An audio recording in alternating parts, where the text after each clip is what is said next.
that I sing. Bwana Yesu nampenda mimi. Leo pressure. But enough is enough. I detest this imbalance. I detest this contest. I declare my protest. For my pleasure to manifest. Mind my pleasure too.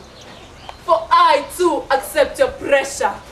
Balance my potential pleasure with a too valid pressure. My potentiality, my pleasure. Push my pleasure for impotence, and I will let your pressure flourish. Nurture my pleasure more, I beg, to breed natural balance. Balance, balance, balance. My cry, my plea, rejoice heavens, Jomo Kenyatta Girls High School, with Simmers of Addiction. Thank you. Simmers of Addiction. So, tunataka kubadilisha tuweke nyingine. Sawa sawa. Subiri kidogo tu. Wa hadithi. Welcome. Why me, oh Lord? Why me, oh Lord? Why me, Lord? Ladies and gentlemen, I am Chebarbar. This is my story. This is our story. Let me tell you people, my origin was an eighth wonder. Unlike ordinary children, I never stayed in my mom's womb for 9 months. Rather, I stayed there for 24 good months. Yani, I celebrated my birthday twice before I was born. At birth, I was huge. And by the way, I never cried. Instead, I shut up my fist, shwee, and greeted the nurses. Gata, sasa manase, mkaje. As I grew up, I joined Queen's High School, a prestigious school. But in school, I was not very sharp. I know some of you are thinking that I was a dunderhead, but no, it is just that the geographical conditions of my head were not conducive for academic settlement. So, I opted to focus on my God-given talents, athletics. This is because I knew actions speak louder than words. And if they do speak louder than words, why learn English instead of Kung Fu? Every day, I always attempted to break Kemboy's record. This dream, I kept aquatic from my father, yani chini ya maji. This is because my father was a very difficult man. He was one man who believed that if Adam and Eve were Chinese, we would still be in the Garden of Eden. Do you know why? Because they would have eaten the snake instead of the forbidden fruit yao. This is the problem of having educated parents. They can't even give you the money to buy photosynthesis. You see, ladies and gentlemen, my father was so stingy that if I asked for money for my hair, he would say, Chebarbar, why plait an expensive hairstyle on the same head that failed mathematics? Back to my story. At 14, I had grown into a proper athlete. When the Boston Day came, I was happy because I knew that I would win this trophy. I sang this song to encourage myself. I feel good, na na na na na na na. I feel like an athlete, na na na na na na na. Well, I feel good, na na na na na na. I feel like an athlete, na na na na na na na. So good, pam pam, so good, pam. I got you, pam pam pam. Just before I boarded the plane, woo, my father surfaced out of nowhere and informed me, wewe Chebarbar, you are going nowhere. Ebu twende nyumbani. My journey to Boston got confused instantly.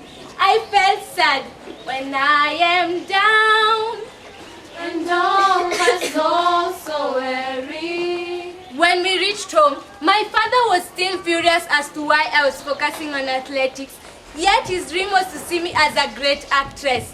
He said this in reference to a particular boy who had instantly become a celebrity and the first adopted son to the local chief, Kamwana. To add salt to injury, he transferred me from Queen's High School to Cheptunge Superhighway Secondary School, boys boarding, with a school motto as big as a short story. And the school motto was, Wewe, soma. Wewe, haya, utajua hujui. Hii shule, si ya mama yako. Resist ujinga.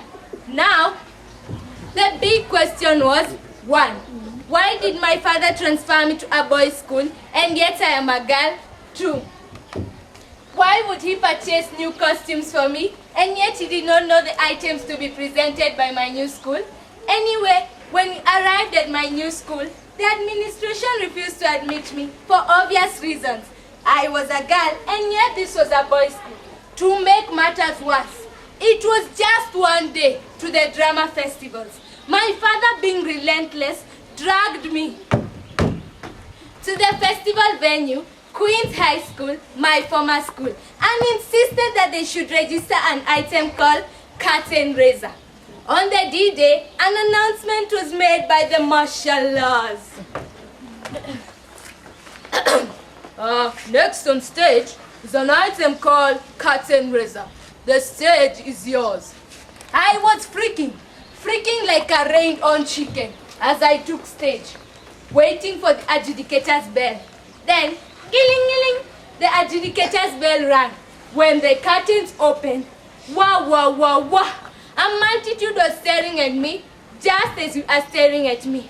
I remember the only instruction my father had told me was, my daughter Chebarbar, if you want to become a great actress, look directly into the eyes of the adjudicator and threaten them with your big eyes. They will and give you best actress. So I proceeded with psych, and when I said thank you, a loud applause was heard. When time for results came, the adjudicators took the mic. Do not cry for me. After my father learnt of my failures, has promised to support me in my quest to become a pro athlete. To support his manifesto, he has purchased sneakers and skin tights for my practice. He has also hired a personal coach and has promised to tell every other parent that the best way to make a child happy is by supporting their dreams. Join me as I sing this informative tune to enlighten every parent out there. Popote niendapo, siku moja baba nitakununulia gari ya kifahari, uendeshe baba na pesa za riadha. Popote niendapo, chochote nifanyacho, yeyote nitakuwa mwana riadha. Chebarbar, Jomo G.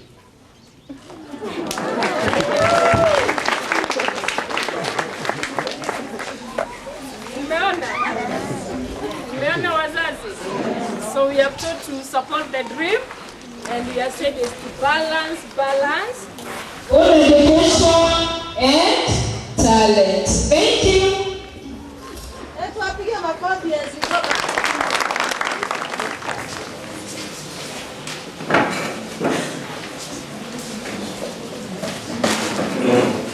Karibuni tena.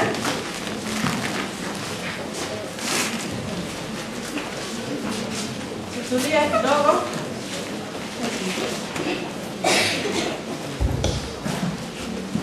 Karibuni tena na wageni wetu, karibuni sana. Na tumejionea watoto wetu. Those girls are important one. So we have gifts in this school. Sasa hapo kama niwe baba Jevalma, hebu please muachilie mtoto apate nini? Afuate whichever direction. Atakununulia gari ya kikimbia. Lakini hatusemi asisome. Tumeambiwa ni kufanya nini? Ni kubalance. Balance. Karibuni wenye wanafika saa hizi. Tumejionea mambo makuu na mnaweza kujua kweli. Ukanipea mimi witness wakifika form 4. tuwaombee waende hata national sio, si ndio? Na sisi tujione kwa TV watoto wetu tutawala wakienda huko na TV tuone the best. So, karibuni sana. We are very happy. Our guests have arrived. Welcome all of you. Without taking much time, I want to welcome our guest speaker. We also need to be encouraged as parents. So we get encouraged, we get to hear a few things, and when we practice it, we also learn to balance. Sindio wazazi? Tuwapigie makofi mgeni wetu our guest speaker. Karibu sana.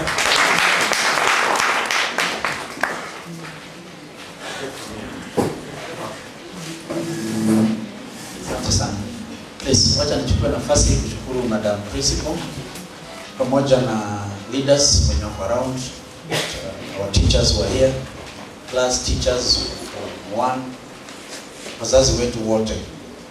Please, I want to greet you all in the name of Jesus. Jamboni nyote. Mko wazima? Yeah, thank you so much for coming. At a brief moment, I will be briefly talking to us. And we want to thank God that you people have come early enough. I think you came against our real expectation. You came quite earlier than what we expected. But sorry. First and foremost, just to introduce myself, I'm Reverend I. Richard. I come from Nakuru. Formerly, I came from Kabarnet, Baringo County. I happen to be very close friend to this school because of matters on education and helping our girls to be focused, check on why they are here, to make sure that they are able to attain that which made them to be here. Therefore, we've come here to just make sure that the mandate of the principal, the mandate of the teachers, the mandate of you as a parent is empowered so that we're able to make a delivery. So, karibuni sana, we are glad. We were very happy when you people. I talked to your girls sometime here. This particular how tukaongea na wao juu ya mambo yetu ya masomo na tukawaeleza mambo mengi. Nasema kwamba ni vizuri sana tuanze vizuri kwa sababu tukianza vizuri pia tutamaliza vizuri.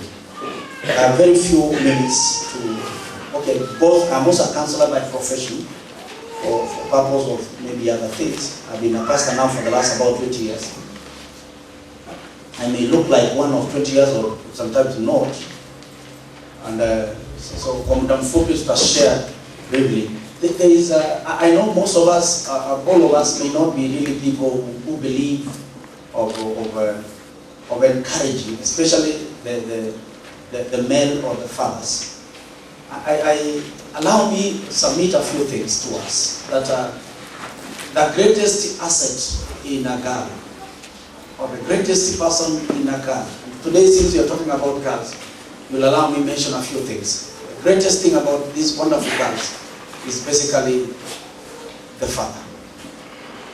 I repeat again, and I know maybe some of our children here do not have maybe their fathers, some of them might have passed on, or other things might have happened. But I want to say this, they provide a very serious encouragement.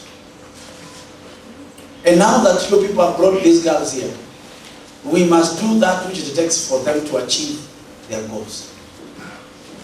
They have to achieve that which you are praying for them to achieve.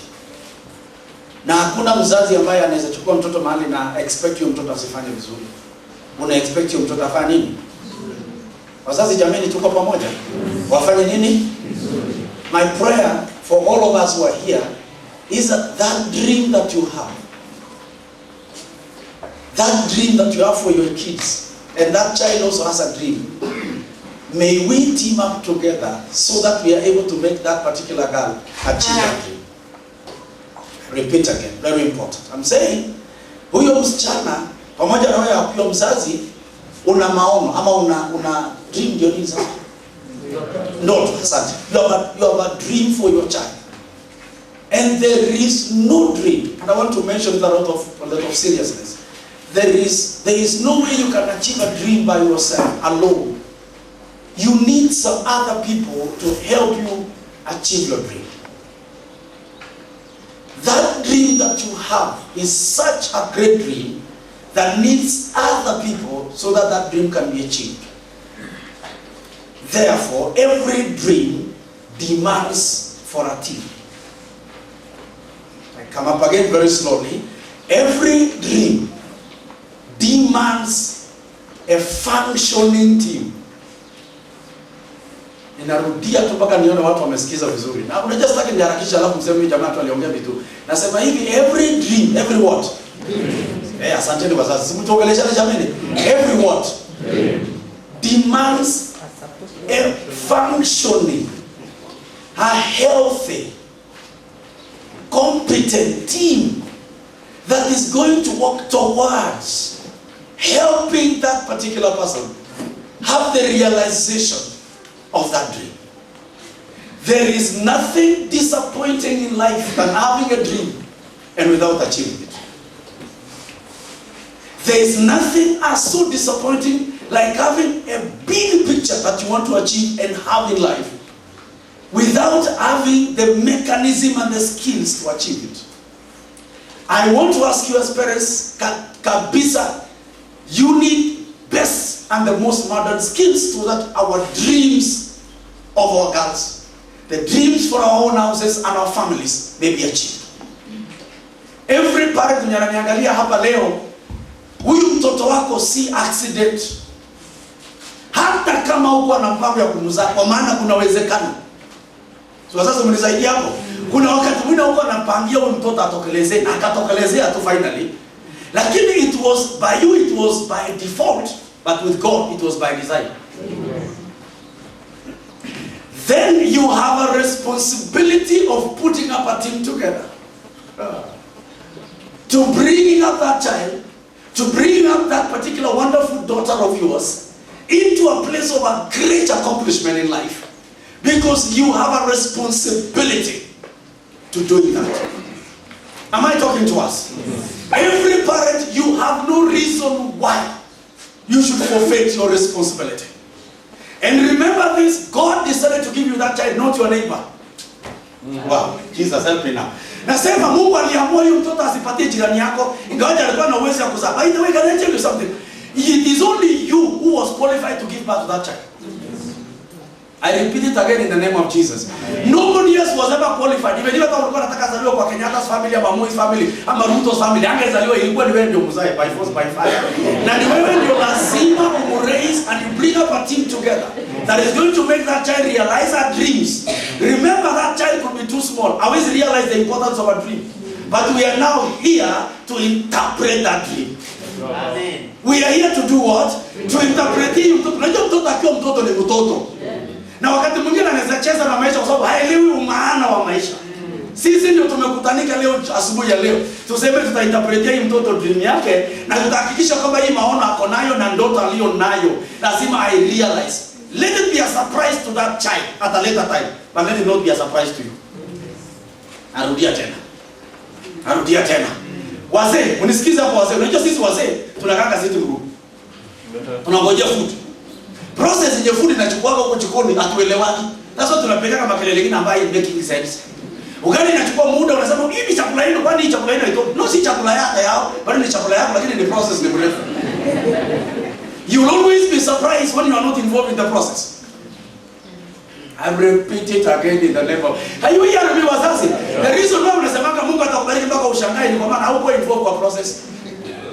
Lakini kama ulihusika na process, you know umeshangaa, hautashangaa kwa maana ulikuwa unahusika.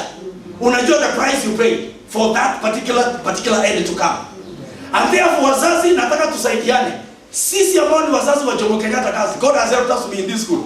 We must make a strong, functioning, healthy, competitive, competent, credible team that is going to deliver on these children. Let me tell you something. We have a good start. I repeat it. We have a best start. Can I tell you why? This is just Form 1. We have to realign everything in this school within our children to the vision we have for them. It is easy to say I want to be a pilot. Is it true? Yeah. Come on, talk to me now. Do you know it is easy to say I want to be a pilot? Yes. I want to be an engineer. It's very easy. It's not just a confession. But can I tell you something? Putting that pilot issue or engineer into a process that produces that pilot now is not going to be an easy thing. It requires all our efforts put together. And that's why today, this morning, nataka tuelewane kwamba every dream in life demands for a team. And the team must be healthy enough. And let me use a very simple one. Najua kuna wajamaa hapa ni wa football. Mimi ni mtu wa Barcelona, so usikue na wasiwasi. Mimi ni mtu wa Barcelona, kwa maana nataka Barcelona ni watu wazee, wametulia. Unajua mimi yote niliwachana mambo ya vijana. Sasa Messi, you know Messi, this guy called Messi. Messi is a dangerous footballer. Isn't it really? But can I tell you, even if he's so dangerous, he's so powerful, he's so effective, he's so competent, he's so whatever, in everything else. Every description you can give that gentleman, But if he's alone in the field, and the other opponent are all 11, he will be useless. His competence will not be seen because he has nobody to support his competence. And therefore, a teacher can be so great. You can be great. If the child is never great, I tell you the truth, we will not even still achieve what we wanted. Therefore, teacher, parent, and student, and environment put together can bring a very powerful environment as a team so that we are able to achieve that which you need in life. And that is why this morning nataka tuelewane ya kwamba hakuna kiongozi aliwahi achieve anything on himself or herself. You need some people to walk with you. You need some people to walk with you. Are we together? Even when you check on the Bible and even in the Quran, for those who read the Quran, there is no great achievement you achieve on yourself. You need some people to walk with you. And that's why wazazi, you're such important. Basically, can I tell you something? You are not the one in school. Okay. Are you the one in class? No. So again, you wazazi, nyinyi mko daro. Hata kwanza hamna uniform to make it even worse. Hamna uniform hata saa hii. Nyinyi mko darasa, lakini nyinyi mko darasa by virtue that your child in class, but you need to support that child so that anaweza kaa darasa vizuri. And therefore every team, every what? Every dream requires what? A great team. And that's why mimi naamini ya kwamba nyumba yako leo, mahali mko leo kwa hiyo nyumba yenu, wewe na baba na mama na mtoto, mmefika mahali mmefika kwa sababu ya teamwork. Mama pengine ana pesa mingi kuliko mzee. Ni sawa. Si hilo inaweza kuwa impossible. Hata mimi my wife anakulaga pesa mingi kuliko mimi. Lakini tulikubaliana tutafanya teamwork. Mimi naleta idea. Unajua sasa idea ni data. Mimi naleta idea, tufanye idea. Sasa unajua Mungu anafanyaga balance. Wakati hauna pesa ni kama kuna Mungu analeta pia wewe ndio kwa grand idea. Una produce idea. Na kuna jamaa yangu anakuwa na summer day mi ako South Africa ako Nigeria anasema idea, the world is ruled by ideas. She has the money, I have the idea. And there is no great idea that has no demand for money. Let me tell you something. You may not even ask for money, but that when the idea is so bright, the money will come by themselves. Guys, you're listening. I see you're listening. Therefore, every idea needs funding. I repeat it. Thank you, sir. Thank you for supporting what we are saying. Unajua kwa communication nasemaga kwamba when somebody is communicating with you na unaona wale wanakusupport wako karibu na wewe, usiangalie wenye wakusupport, angalia wale wanakusupport sana.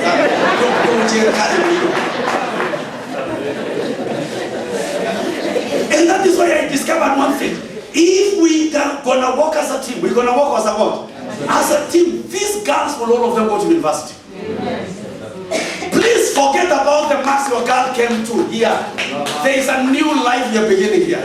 There is a new strategy. Remember, hapa is where critical thinking is required. Kwa primary ilikuwa ni A, B, C, A. Na hiyo, hapa ni unaandika ile vitu ulielewa. Listen to me, wazazi wangu ambaye mimi pia ni mzazi. My firstborn is doing Form 3, Moi Force Academy Nairobi. Mimi mwenyewe na my second mwanako Mola Academy, na mimi naenda huko zaidi nikimaliza na nyinyi. Na nenda shule nyingine. Na mimi mwenyewe nasoma kwa fujo. Mimi sasa nafanya masters, nina graduate tarehe 14 mwezi wa 4. Na mimi my wife anafanya PhD. Na mimi nikasema mimi hata kama mimi mukale very serious. I am very secure leader. Mimi siogopi my wife akiwa na pesa mingi kuliko mimi. Kwa maana can I tell you something? Mama sijawalete down. Mama ni very good ladies. Wonderful people. Tell them about how you love them. They'll give you all the money.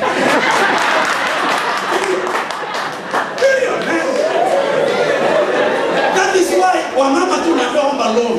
Na nakuomba nakuletea zote. Lakini wasema waombe mama loan. You just need to have a grand idea. You just need to have an excellent idea. Beyond that idea everybody has. And that's why mimi napenda masomo. Tulikubaliana kwa hiyo nyumba yetu kidogo hiyo. Tulisema ujinga tumekataa. Maana nimegundua pia siri moja. I know you those of you going to school like this me. Hii kaujinga ingine ya makelele kwa nyumba. Hii vitu ya kupigana kelele. Yaani sufuria iko chini hapa ama kijiko ilianguka chini. And it becomes an issue with that mzee. Issue kabisa ya mwezi lala tena. Kwa sababu pia level ya thinking na level ya reasoning. Iko chini sana. Lakini ukimprove reasoning kiende juu, you will solve problems amicably na watu wanaelewana. Ignorance is not very good. And I want to submit to us when we have a strong team here in Jomo Kenyatta girls. Beginning now, we will achieve our goal. We will achieve our being great in the name of the Lord. We will never fail because can I tell you something? Nobody, hata sasa hivi umevalia sasa hivi timu kulifanyia nguo zako. Ni timu tu.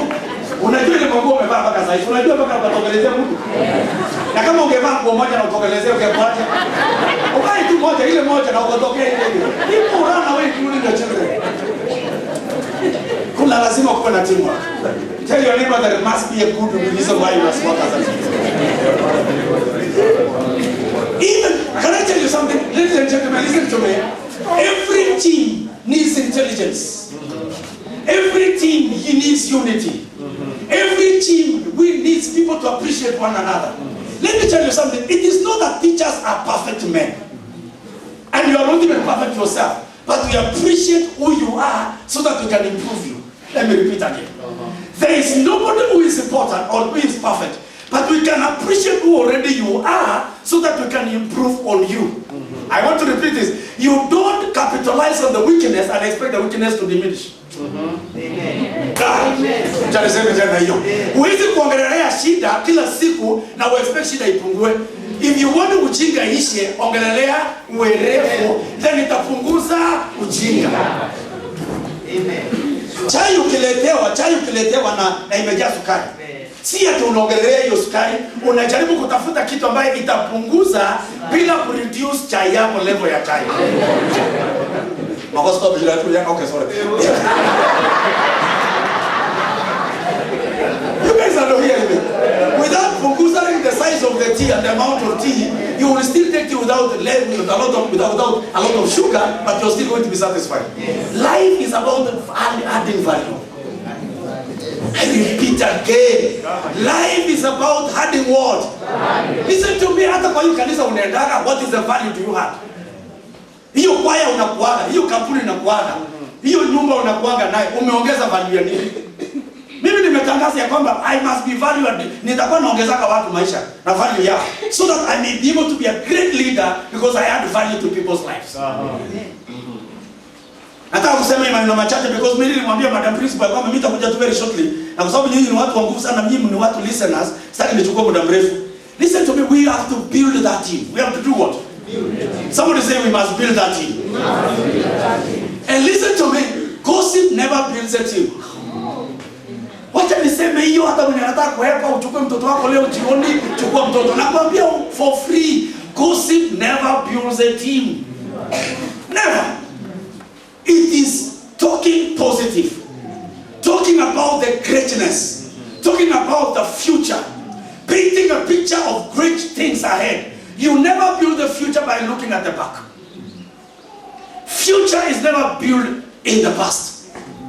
I repeat again. Future can never be built when you're looking at where? At your past. You have to look at the future for you to create what? That future you needed. I want to say this. When we all come together, we create synergy.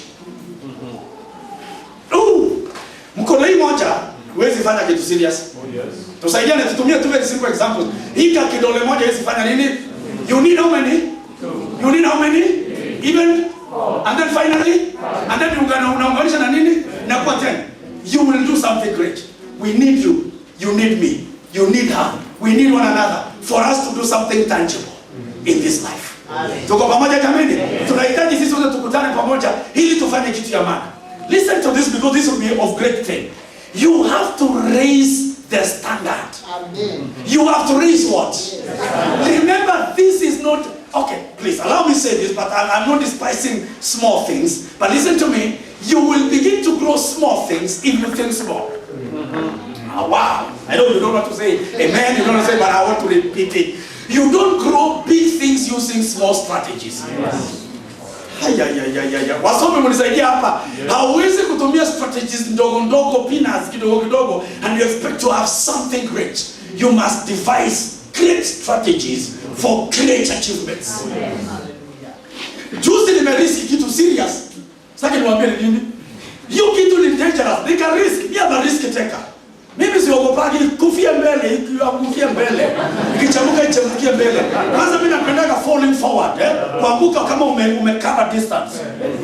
Unajua ukianguka backward, umeenda 3 meters behind. So unakufia mbele, unaangukia mbele, umecover 3 unaangukia na kichwa na unasonga mbele. Listen to me, you have to be a risk taker for you to have a great achievement. Those of you ambao mleta watoto hapa, hakuna garantia kwamba mtoto alikuwa anapita, but you are a risk taker. You also came around. Ulilipa school fees. Ulilipa shule za mtoto amakuja ama ulilipa kabla hajakuja? Watoto sore yangu sore. Ndio kwa terere. Mlileta watoto baada ya kulipa fees ama mlilipa kwanza ndio mkaleta watoto? So was it not a risk affair? I mean, people who risk succeed faster. Mwambie tu people who risk, hata wamama mnisaidie. Hata wakati unaenda hospitali kujifungua, si ilikuwa risk affair. Ulikuwa unajua utarudi. Si ilikuwa serious. Matokeo unasema lete ingine, si ndio?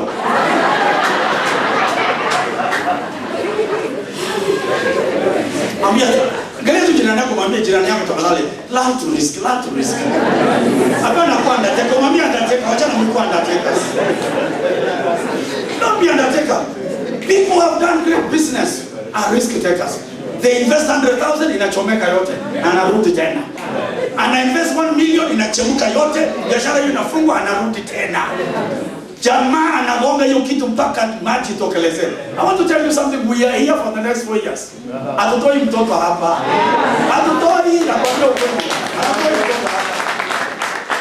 Na mimi niko hapa kuwasaidia ndio hata tabia yao ziwe focus. Tumeongea na Fufo juzi. I'm very happy kwamba there was a behavior change. I'm very happy in the name of the Lord. Kama tukikuja hapa tunaleta impact. Listen to me, you have to learn to be a risk taker. Team members, team what? Must begin to complement one another. Must do what? Remember this, can I tell you something? And team members who are great must have diversity. I will explain why I'm saying that. Let's assume everybody was like this, madam. Let's assume, madam, I don't know kama unaweza simama. Naomba usimame. Okay. Tuseme Mungu alitengeneza watu wote sawa na huyu dada. Size ndio hiyo, nywele ndio hiyo, nywele ndio kila kitu, size ndio, everything is like that. Don't you think the world could be so boring? Come on, talk to me. Sisi ndio ingekuwa boring sana. Sasa Mungu alifanya mpango, akaleta wengine white, akaleta wengine black, akaleta short, akaleta huge, akaleta dunia iwe you give it interesting. So tunataka team members of diversity. Diverse skills. How do I say, madam? Diverse skills, diverse understanding, diverse wako na diversity kubwa ya multi skills. So that ukikuja shule hii una add value. Yes. Kwa maana let me ask a simple question. If we all have pastors here, all of them are pastors here. Yaani wazazi wote hapa ni wa pastors. Hiyo shule ingekaaje? Ni bora kwa sababu hakuna skill. Ni Yesu anatawala na wataanza kusema hivi. Can I tell you? And I'm sorry, I'm a pastor also. Watasema by faith tutapita. Lakini wasemi na by faith. What are we having faith in?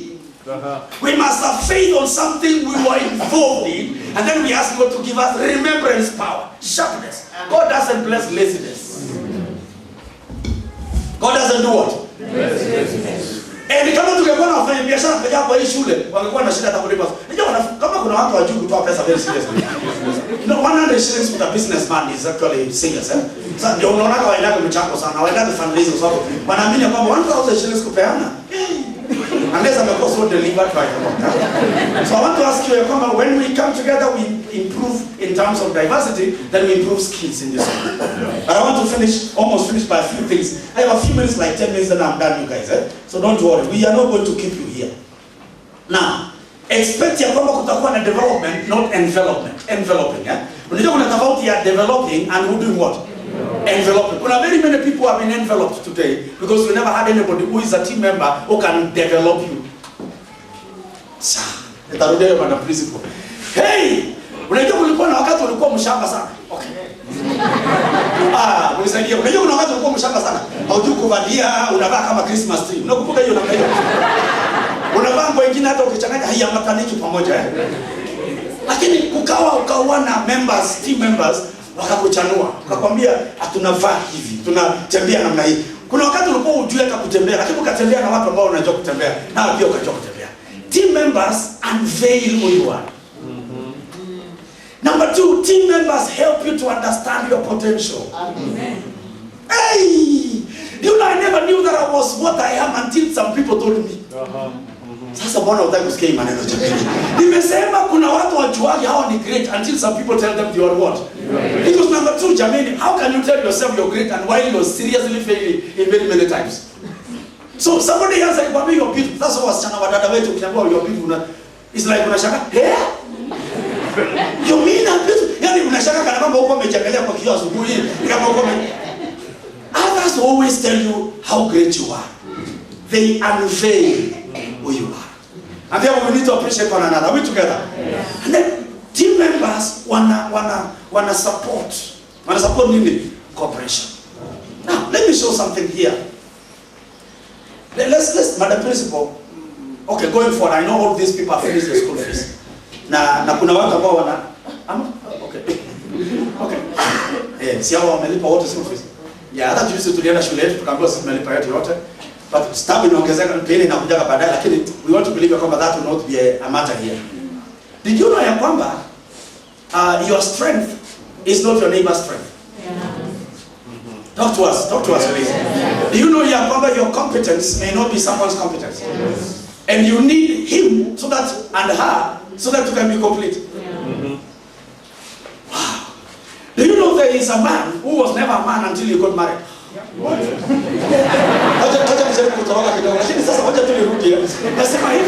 know there was a bogus boy. Okay, let me call him that. Not you, a bogus boy. Hakuna organization, hakuna structure until he married. Hey, watu wananidoubt kana kwamba watatoka Kenya hii. Wacha nirudie tena. You know kuna mtu alikuwa very kisoma na until he got married. Alipokuwa married akakuwa organized. Because strength yake haikuwa organization, ilikuwa money making. Lakini kwa organization alikuwa very poor. So you need somebody to organize you so that you can be complete. Oh yes. Am I talking to us now? Yes. So teamwork will help us so that we can complement one another. Yes. Now teamwork is not for purpose of competition. Anything you compete with, you lose it. Wow. Let me repeat again. Anything you compete with, you do what? You lose it. Talk to me everybody at the back there. Anything you do what? Anything ukishindana nayo unaipoteza. But anything you complement, you have it. I'm giving you the best tip in life. Listen to me. Ukishindana na kitu unaipoteza. Ukikomplement unafanya nini? For example, ukitaka kubarikiwa, celebrate those who have been blessed. Yes. Narudia tena. Ukitaka kununua gari, shukuru wenye wameshanunua gari. Narudia tena. Ukitaka kuinuliwa hata kwa nyumba yako, hapana, celebrate families that stay together so that you can have the same impartation. What you compete with, you lose it. What you complement, you have it. So team members do what? Complement one another. Can I say finally your pastor, still finally about 6, eh? Yeah, for very good pastor was go to good school, eh? Anasema finally marasa mimi anamaliza kabisa. Now, team members help members to remain within the context. They don't deviate. I repeat that again. Hizi jawahi sana mwingine kusikizia hii hakuna hata. Team members wanasaidia watu kuleta watu kwa line. Kaa hii wewe. Wewe talk kaa wapi? Do you know kwamba when you are alone you can go astray, when you have the other people you can actually maintain your focus. Okay, wacha niulize swali moja. Kupotea yenye kwa gari, sometimes when you are driving na upotee bila kuwa na mtu mwingine. Unajua unaweza potea kabisa ile serious. Ile kabisa unapotea kabisa kwa sababu hauna mtu mwingine, uko peke yako kwa gari. But you know ukiona nini unasema, okay niangalia sasa. Nilikuwa nimeona mahali imeandikwa Limuru. Juzi nilikuwa na Limuru by the way, I'm sorry. Tuseme kwamba sikuwa najua mahali Limuru iko.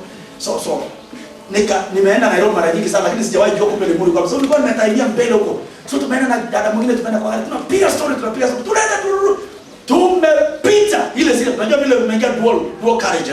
Ukishapita vile umepita tu. Na vile kuendaka ndio upendulukia karibu Nairobi town. Sasa kufika jana kanambia no. I saw somewhere. Ilikuwa imeandikwa karibu Limuru. Are you getting that? Okay, alinisaidia kwa maana tulikuwa timu member though already tulishapotea, lakini kupotea hitu kupotea sana sababu tulikuwa na watu wengine. Ukiwa na watu wengine unafanya kazi pamoja, kupotea si kwingi sana. Unapotea na kufanya nini? Team members will actually bring us on context, will bring us actually on the vision, will bring us actually on our purpose. So when we are working as a team, what happens? It is a number. Another very important, tukiwa na team members ambao ni wazuri sana, they realign us. They align us with a vision. They align us with a dream. Tuko pamoja jamani? So ukiwa na team member mzuri sana, wanakualign. Wanafanya nini? They align you. I have something called STAR. Andika tu neno STAR. Andika tu neno STAR. If those of you who are doing some writing, alafu nimalizia hapo. STAR. Andika tu STAR. I know watu wengi wanapendaka kuandika ile inaitwa team. But I'm not team. Wacha niandike leo STAR. Divine another way. STAR as a model of teamwork. Number one is that we check on the strengths. So S for STAR, for strength. So we bring our strength together. Are we getting that? Number two, T for now teamwork. So we bring our strength together, and then we work in a team, and then number A, alignment. Wheel alignment. Wewe unajua kama gari haijafanywa wheel alignment vile inapia vingi. Wala ambao mlinunua gari na mkafanikiwa na bwana. Na unaweza ona lori hata vile inaenda hivi inaenda kwa namna hii. Lori inaenda hivi lakini kunaenda kwingine kwa sababu hakuna alignment. Then finally is that we are guaranteed of results. So we'll be stars. I repeat again. How many want stars in this school? Wangapi wanataka wasichana wawe stars? How do we become stars? Number one, let's bring our strength together.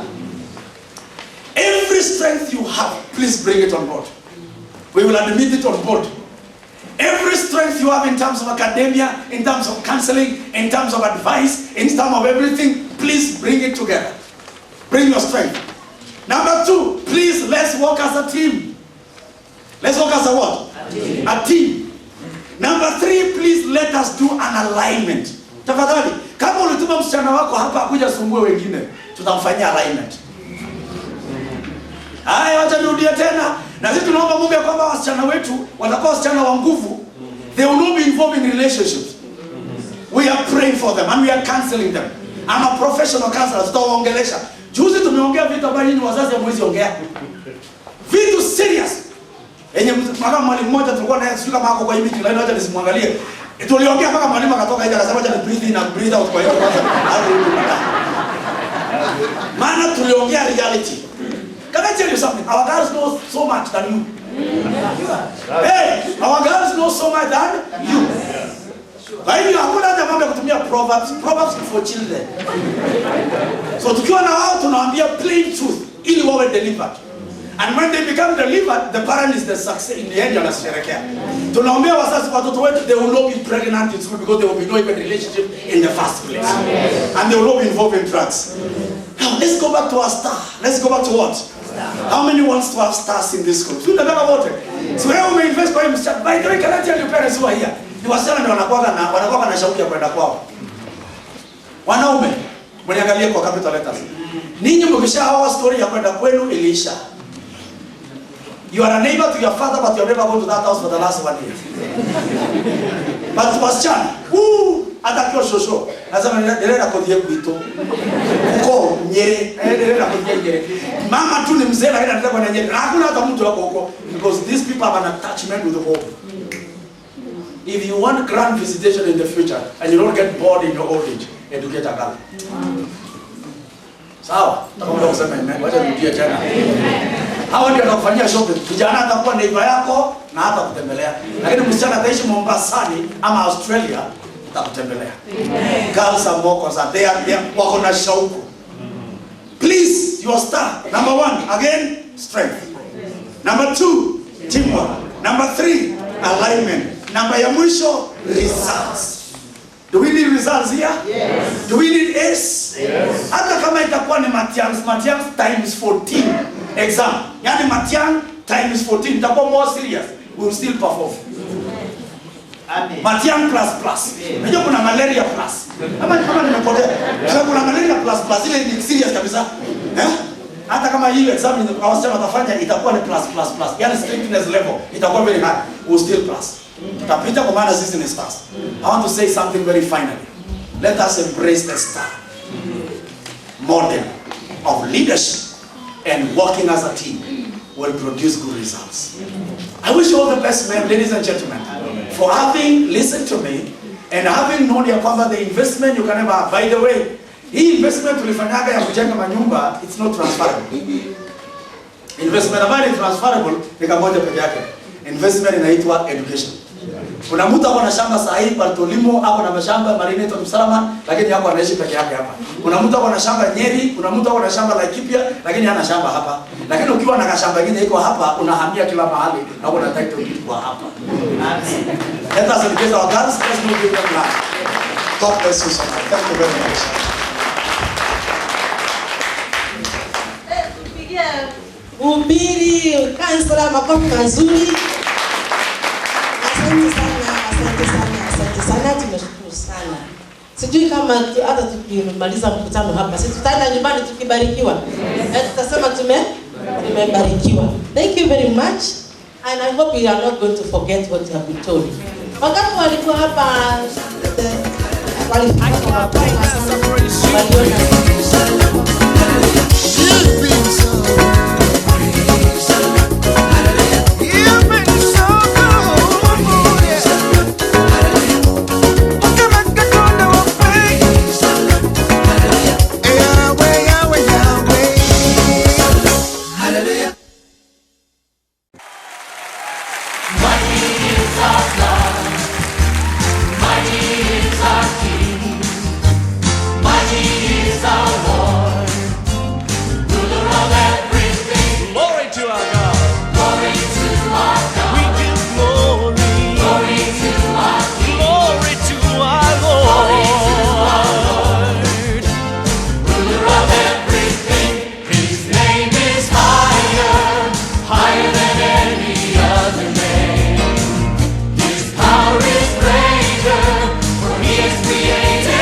itakuwa very high, we'll still plus. Tutapita kwa maana sisi ni stars. I want to say something very finally. Let us embrace the star model of leadership, and working as a team will produce good results. I wish you all the best, men, ladies and gentlemen, for having listened to me and having known ya kwamba the investment you can never have. By the way, hii investment tulifanyaga ya kujenga manyumba, it's not transferable. Investment ambayo ni transferable ni kamoja peke yake. Investment inaitwa education. Kuna mtu hapo na shamba sahi Bartolimo hapo na mashamba Marineto Msalama, lakini hapo anaishi peke yake hapa. Kuna mtu hapo na shamba Nyeri, kuna mtu hapo na shamba Laikipia, lakini hana shamba hapa. Lakini ukiwa na shamba lingine iko hapa, unahamia kila mahali na uko na title deed kwa hapa. Let us engage our girls, let's move with them now. God bless you so much. Thank you very much. Tupigie Umbiri kansela makofi mazuri. Asante sana, tumeshukuru sana. Sijui kama hata tukimaliza mkutano hapa, sisi tutaenda nyumbani tukibarikiwa. Tutasema tumebarikiwa. Thank you very much, and I hope you are not going to forget what you have been told. Wakati walikuwa hapa walifika hapa mapema sana, waliona skit, whatever we were shown. Wangapi waliona? Naona kuna wengine hawajui kwenye tumeona saa hizi. Kwa hivyo tujifunze kufika mapema. Tumeshukuru sana, tumesoma mengi. And we are the stars. So you are now a star yourself? Yes, and we are waiting for the results. Bwana sifiwe.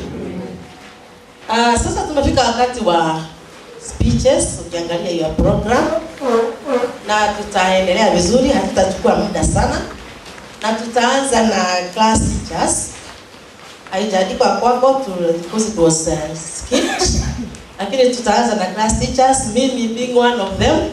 I request my fellow class teachers tusimame tujulikane na wazazi, alafu nitawaambia jambo moja. Class teachers, my fellow class teachers. One more, yeah. So good morning again. Situpigie makofi our class teachers. Our grade class teachers. Wakati tulifika hapa tulikuwa tunatarajia kuchukua 3 classes. That is the third stream. Na tulikuwa tumeamua tutapata 1 green, 1 blue and 1 red. Lakini tena tukaona wazazi wamekuja wanataka shule hii. Kwa hivyo ikabidi tuchukue ingine ya 4 na ndio hii where we are tukapata 1 yellow. So on the extreme we have Mrs. Mariamu Wamae, tumpige makofi. Huyo ndio class teacher wako wa 1 red. Na 1 red ni where you are. Tunaangalia pande hiyo. Hello, umeelewa? Hii ni mlango, hii is a wall now. When it is class time, hii milango unaona inakuwa ukuta. Then I am Mrs. Giga, I told you. I am the class teacher of 1 yellow where I am now. Kwa hivyo Mariamu anaangalia huko na mimi naangalia hapa na tusikizani, these walls are very good. Na tunaendelea hivyo. Then we have Mr. Kerika Vision is the class teacher of 1 green. Tumpige makofi. Then we have a very lovely young lady here, Madam Beverly. Watoto wanampenda, wanaona kama she is one of them. She is she is very close to them. Ukiwaguza umemguza, ukimguza umewaguza na mtaambiana. And she is the class teacher of 1 blue. Tuwapige makofi. Thank you very much. Now I want to take very short time to tell you about what we know briefly, very briefly about your girls. Wakati walifika, tuliwapatia classes. Tulikupatia karatasi. It happened that I'm also in charge of careers, but I'll be talking about careers in another stage. Na tukakupatia karatasi imeandikwa jina la mtoto na class, si ndio? Sasa hiyo imebadilika. Sababu lazima tungezaa another 1 extra class. Na tungesema wanyuma wote waende hiyo ingine imezaliwa. So we changed everything. And our girls are very good. Na wazazi wao they are the best. Hebu tupige makofi. Kwa sababu hakuna mtoto alifukuzwa fees this term. There was fees going home for fees. Lakini hakuna alifukuzwa, sisi wote tulikuwa tumelipa. Si mnasikia sisi we are already stars. Now your girls are good, they have settled very well.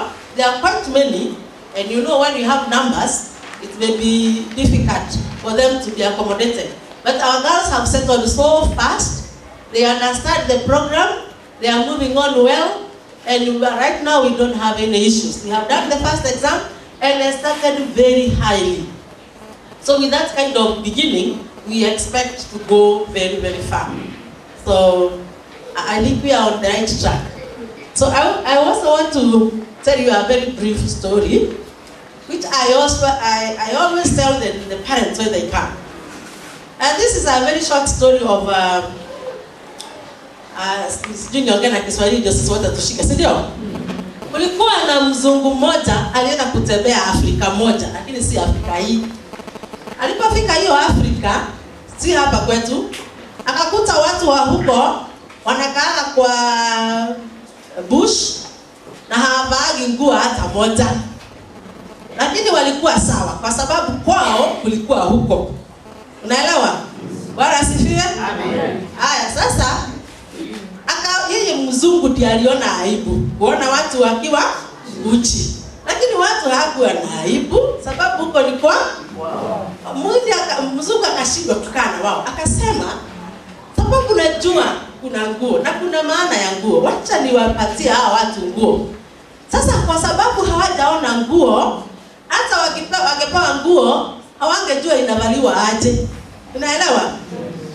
Kwa hivyo huyu mzungu akakuja na nguo za ndani, hatutaziita majina, si mnazijua. Akaona hiyo aibu ilikuwa nyingi huko. Akakuja na nguo za ndani, akatangaza, akasema kesho ninyi wote mkuje kwa mzungu na mkuje vile vile tuliwaita. Si tuliambiwa mkuje vile mlivyo. Na si mmefika. Lakini si Afrika hii, si ndio?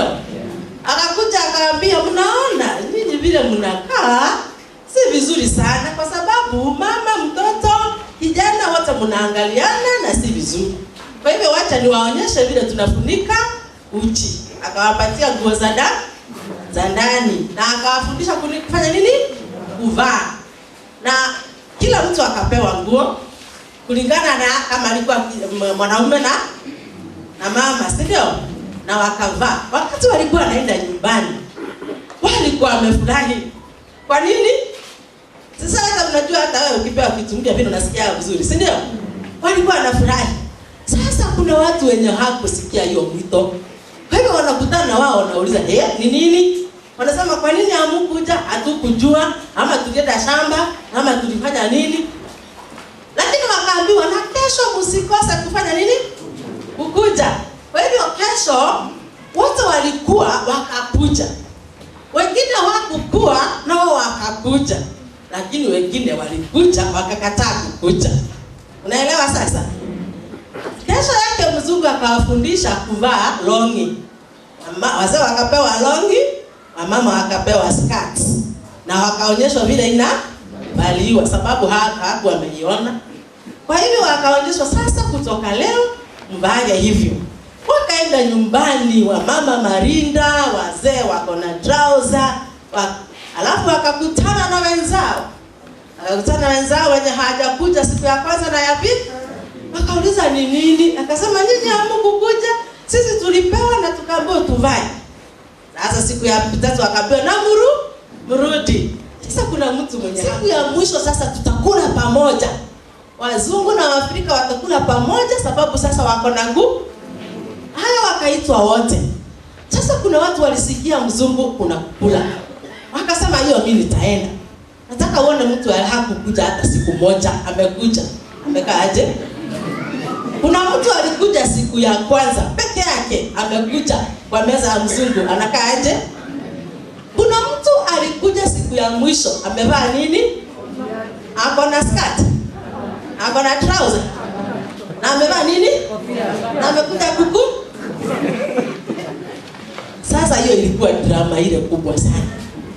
Sasa swali ni, wewe kama mzazi wa form 1 ulikuja siku ya kwanza, ukachoka siku ya pili, na kuna mtu hata saa hizi hajafika. Kuna mtu hakuona chabalaba. Kuna mtu atachoka form 3 hata kuja. Na tukikuja kukula 2021. Amjui 2021? Tukikuja sasa kwa meza ya mzungu, nipiga makofi kidogo. Si tutakuja kukula kwa meza ya mzungu na tutakuwa tukicelebrate nini? Desserts. Imagine kuna mtu atakuja na nini? Na kofia. Ataanza kuuliza, kwa nini hamkutuita? Kwa nini hamkutuambia? Sasa hakuna mtoto atawacha shule hapa. Lakini imagine tukipata mtoto mwenye aliingia mama akapata tu moja, akikuja kukula, unaona kama atakuwa very comfortable. Kwa hivyo inatufundisha tusichoke kuitwa shule. Tukiambiwa ni saa 2, si kuna sababu. Tukiambiwa ni kuja kila term, si kuna sababu. Na mtoto akifika nyumbani sababu ya school fees, unamwambia hakuna haraka, hata ni weekend. Wewe weekend tunasomaga. Atakuta watu wamepewa nini? Skirt. Na yeye anakuja kwa mzungu bila na ako na sweater na ako na kitambaa lakini hana skirt. Tunataka hivyo. Kwa hivyo tukue wazazi watiivu na tuchunge wasichana wetu ni wazuri vile tumeletewa. Hawa ni malaika. Na sisi wametukuta na tutafanya kazi yetu. Kwa hivyo Mungu atubariki sana, Mungu awabariki sana na tufanye kazi yetu. Bwana awabariki. Nataka sasa nimuite HOD wa humanities na clubs na societies kwa sababu vile tuliona hapa nje. Unaona hiyo baba wa Chavala alikuwa anamwambia nini? Nataka usome. Hata huyo mwingine alikuwa anasema pressure. Mnataka tu nisome, hamtaki nifanye kitu kingine. We want to balance. Kwa hivyo hii tudiwa humanities, hiyo ni academic. Mambo ya CRE, history, geography. Tena ni yeye tu ako kwa clubs na activities hiyo kukimbia, atatuambia what is expected. Karibu bana Mr. Ilongo. Tupigie mwalimu hapo. Mwalimu mkuu, PTA, representatives, walimu wenzangu, wazazi, hamjambo? Okay, I'm going to talk on behalf of the Humanity Departments. My name is Anthony Jomo. I'm the head of Department Humanities. I'm also in charge of clubs and societies. So I'll wind up everything together so that I will save on time. So as a department, we have 6 teachers handling the following subjects: history, geography, religious studies, Christian religious studies. I want to talk about Christian religious studies because of our diverse faith. Some of us are not Christians, but this is a subject, it is not a religion.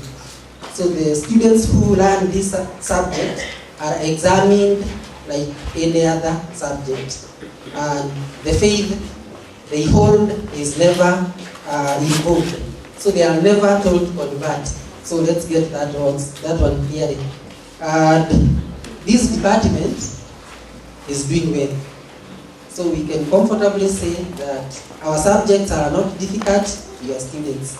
And at Form 1, the students must take the 3 humanities.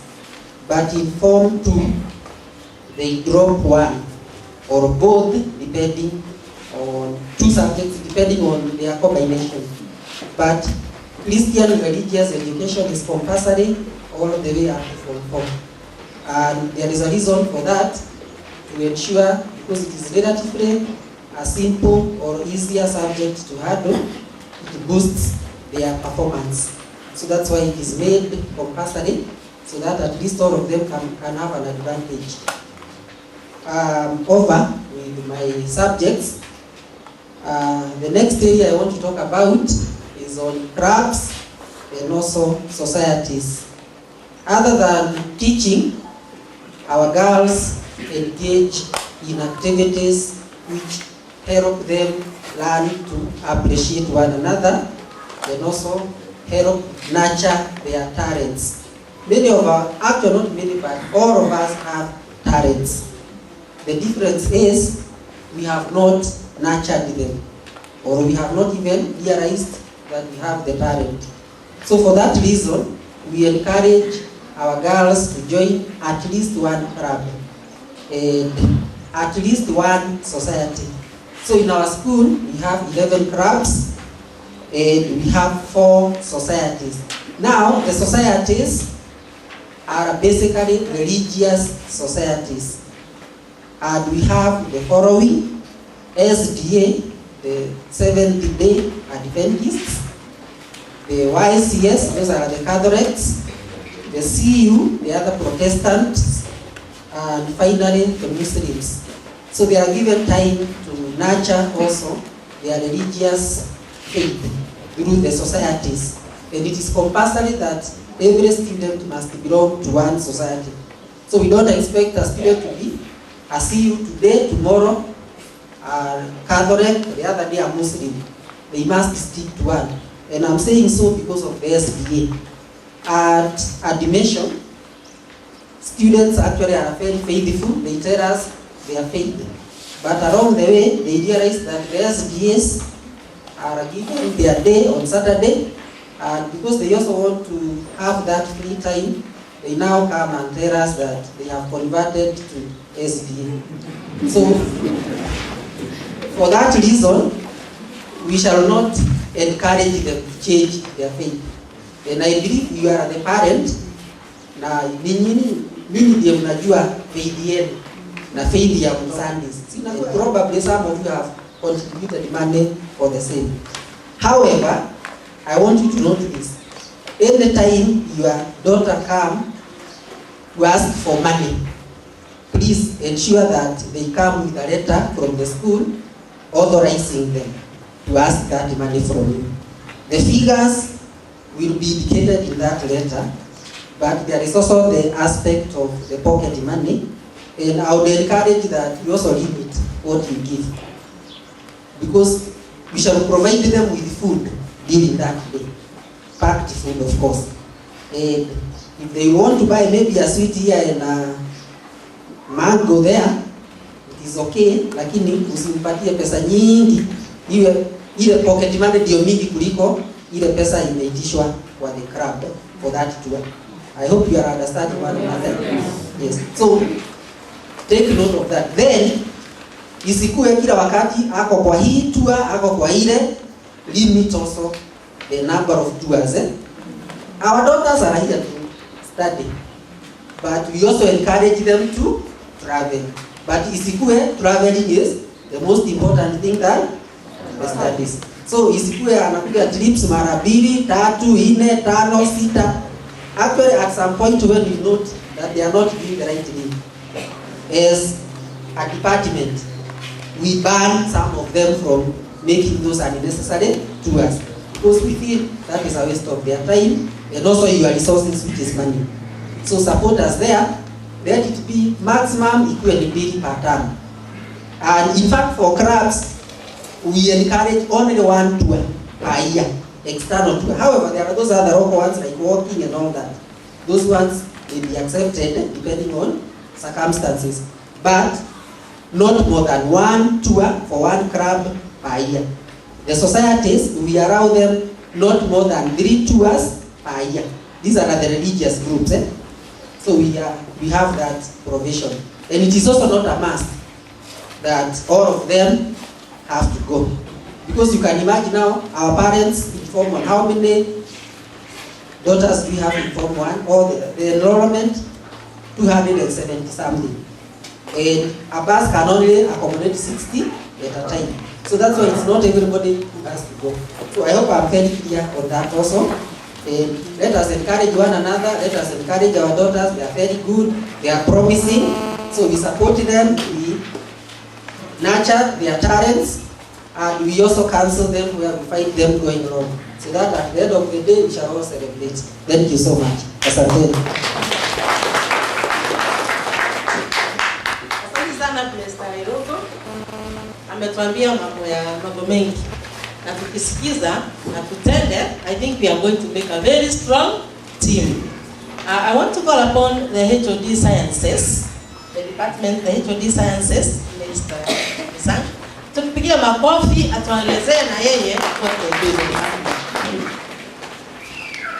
Okay, our principal, your members present, parents, teachers, good morning. Okay, let me start by introducing myself.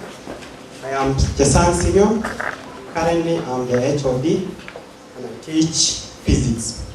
In my department, that is the sciences, I have a total of 8 teachers handling the 3 subjects, that is physics, chemistry, and biology.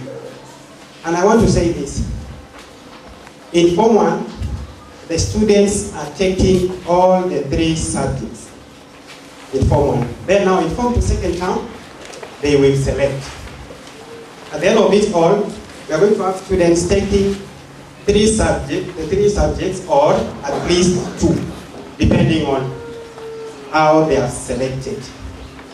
But parents, I just want you to assist us to encourage these students, because some of them, they have this notion that they normally say the sciences are difficult.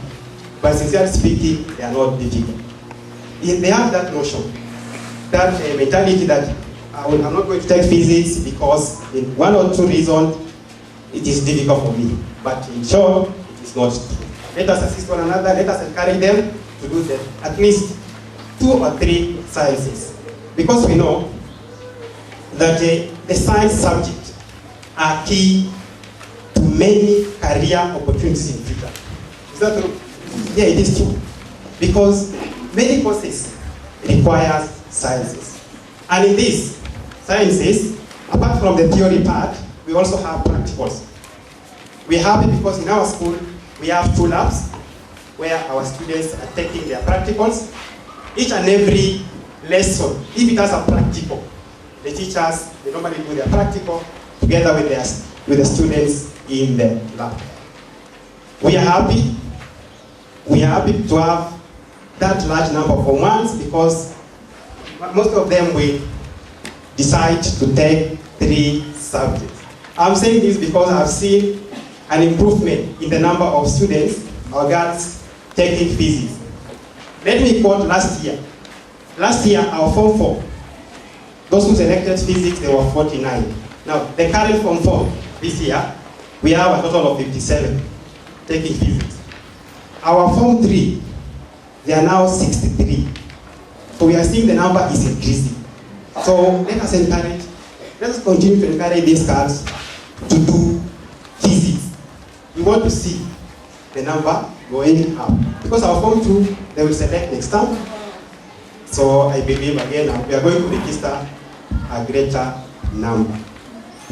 The last thing, let me say, when these students are at home, we normally give them holiday assignments. Try to check.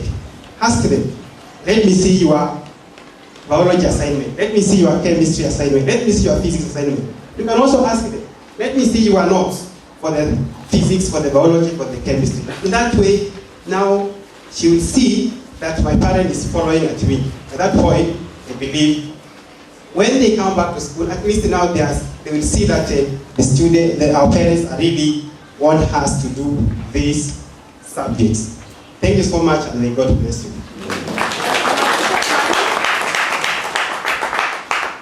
The department here is very important, and Mwalimu is doing very good work. And our girls, they really love his subject. Maybe watawaambia when you come to Form 2. The next on the line to talk to us about the subject is the HOD technical subject. There are some group of subjects which we call technical subjects, and she'll tell you more. Madam Wanyaga, karibu, tumwappreciate kwa makofi mazuri.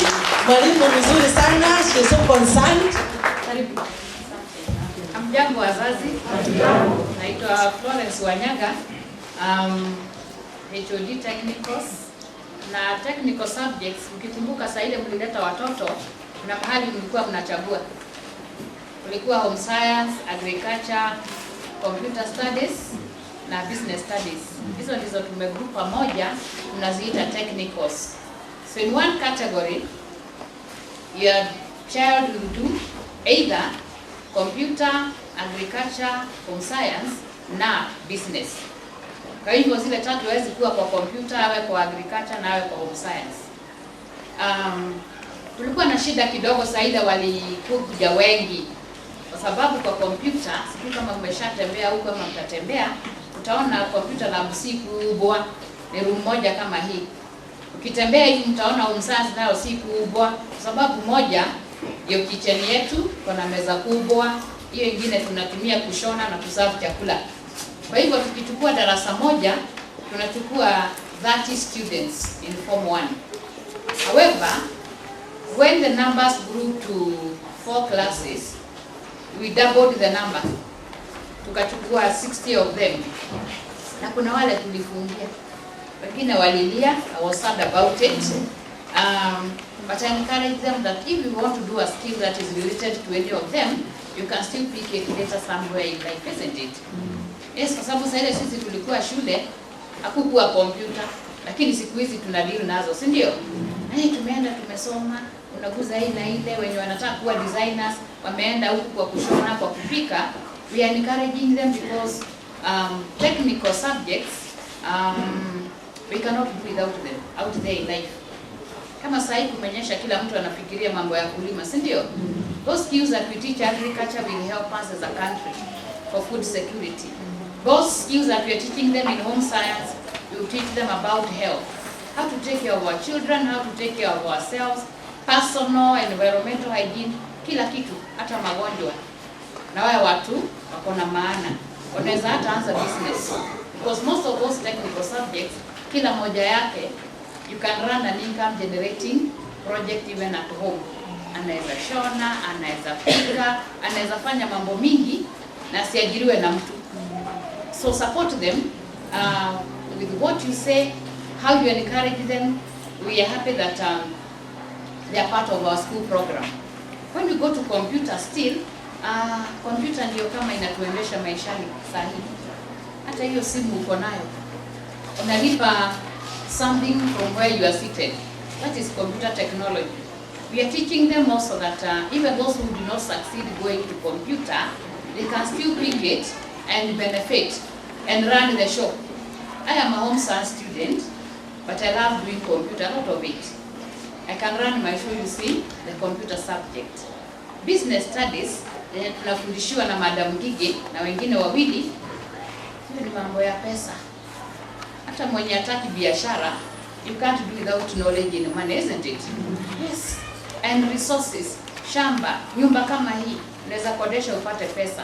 So we are telling them all the subjects in technical subjects are very important. So whatever you got, whatever you did not get, it is not all lost. Hivyo tunawaomba we encourage, because we not have been able to teach the 200 and almost 300 cannot fit in our home science, they cannot fit in computer, they cannot fit even on our land here to do agriculture. Lakini ile kitu mtu kidogo atachukua itamsaidia maishani. Tumeelewana wazazi? Na wakifika form 2 kuna vile they will drop one of them. Business, they are all doing it. But they will choose either to do business or to do the other one. They will not take the two. Kwa hivyo kwa mtihani ya form 4, they will take one technical subject. Kwa hivyo mtembee na wao sahihi. Lakini tukifika mahali ya kuchagua, listen to them. In some cases we have issues where sisi kama wazazi tunawaingilia because we want them to be something. Kwa hivyo tuwasikize, tuandamane nao, tuone vile wanafanya, how they are performing, and then when it comes to that decision making, tuwasaidie. We don't force them.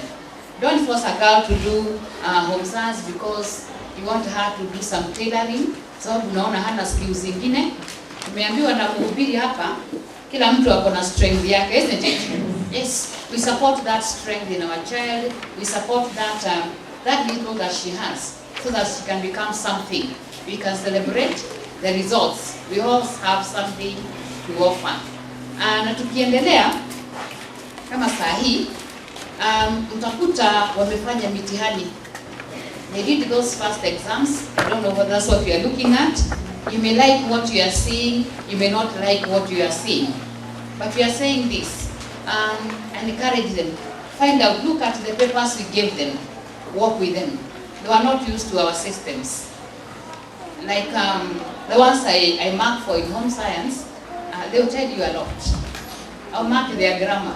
I'll mark the way they are doing this and the other one. So, by and by, tutaweza kutembea pamoja. But you work as a team in that technical department. We want you to help us, especially when we come to some of the subjects like agriculture. Let us encourage our children. Some of them don't want to go there because hawalimi nyumbani, hawataki kuwa farmers. Let us fund the fire that is there. Everything is noble. Ukulima, biashara, whatever we are doing in home science, which has very, very many things you can do. And then by the end of the day, we shall not regret having brought our children to school. Asanteni sana wazazi, Mungu awabariki. Sasa vita si maisha, ile vita ya nataka afanye kompyuta, tafadhali ni si vita imeisha sasa. Na mnajua ni kwa nini nilikuwa nataka kufanya kompyuta, ukaambiwa imejaa, ni kwa sababu ya our facility.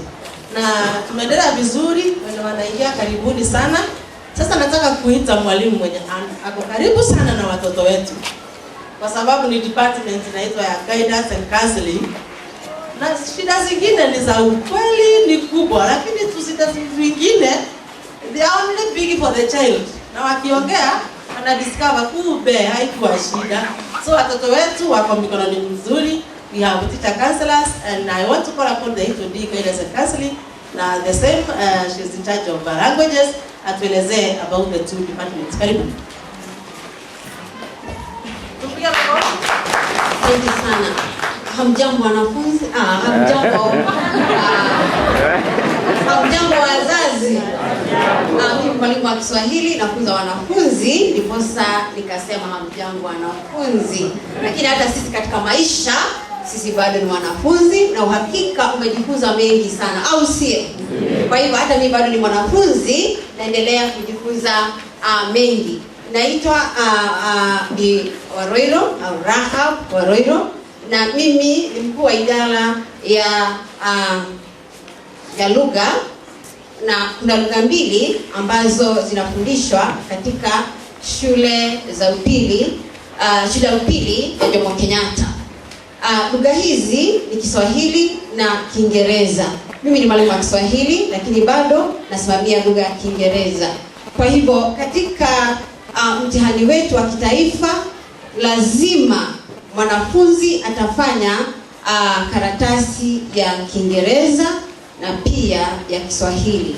Hizi ndizo lugha rasmi nchini Kenya. Mpaka lugha ya Kiswahili imefanywa rasmi, na kwa hivyo tunaipigia debe ili tuweze kuizungumza kwa ufasaha. Japo lugha hii inatumika mara moja tu katika lile somo la Kiswahili, lugha ya Kiingereza ndio uti wa mgongo wa masomo mengine. Kama mwanafunzi hakielewi Kiingereza, hataweza kujibu swali la hesabu wala la fizikia, jiografia, la dini na masomo mengine. Kwa hivyo ni lugha ambayo tunatakikana tuweze kuwatia moyo watoto wetu, waitilie mkazo, kwa sababu itawafaidi sana. Hamna kazi ambayo unaweza kufanya bila lugha.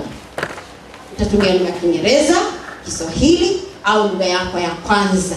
Na mimi kama mwalimu wa Kiswahili, kwa sababu hii ni lugha ya Kiafrika, pia huwahimiza wanafunzi, japo siku hizi wanafunzi lugha zetu za kwanza ambazo tunaziita za mama, nawaambia pia ni vizuri kujua. Ukiwa multilingual inakuwa vizuri zaidi, sio? Unaona watu wengi wamepata kazi kwa sababu ya vituo ambavyo vimeibuka vya lugha zetu za mama. Kwa hivyo nawaambia, ukijua Kiingereza, Kiswahili, pia lugha yako uijue, kwa sababu napigia debe lugha zote.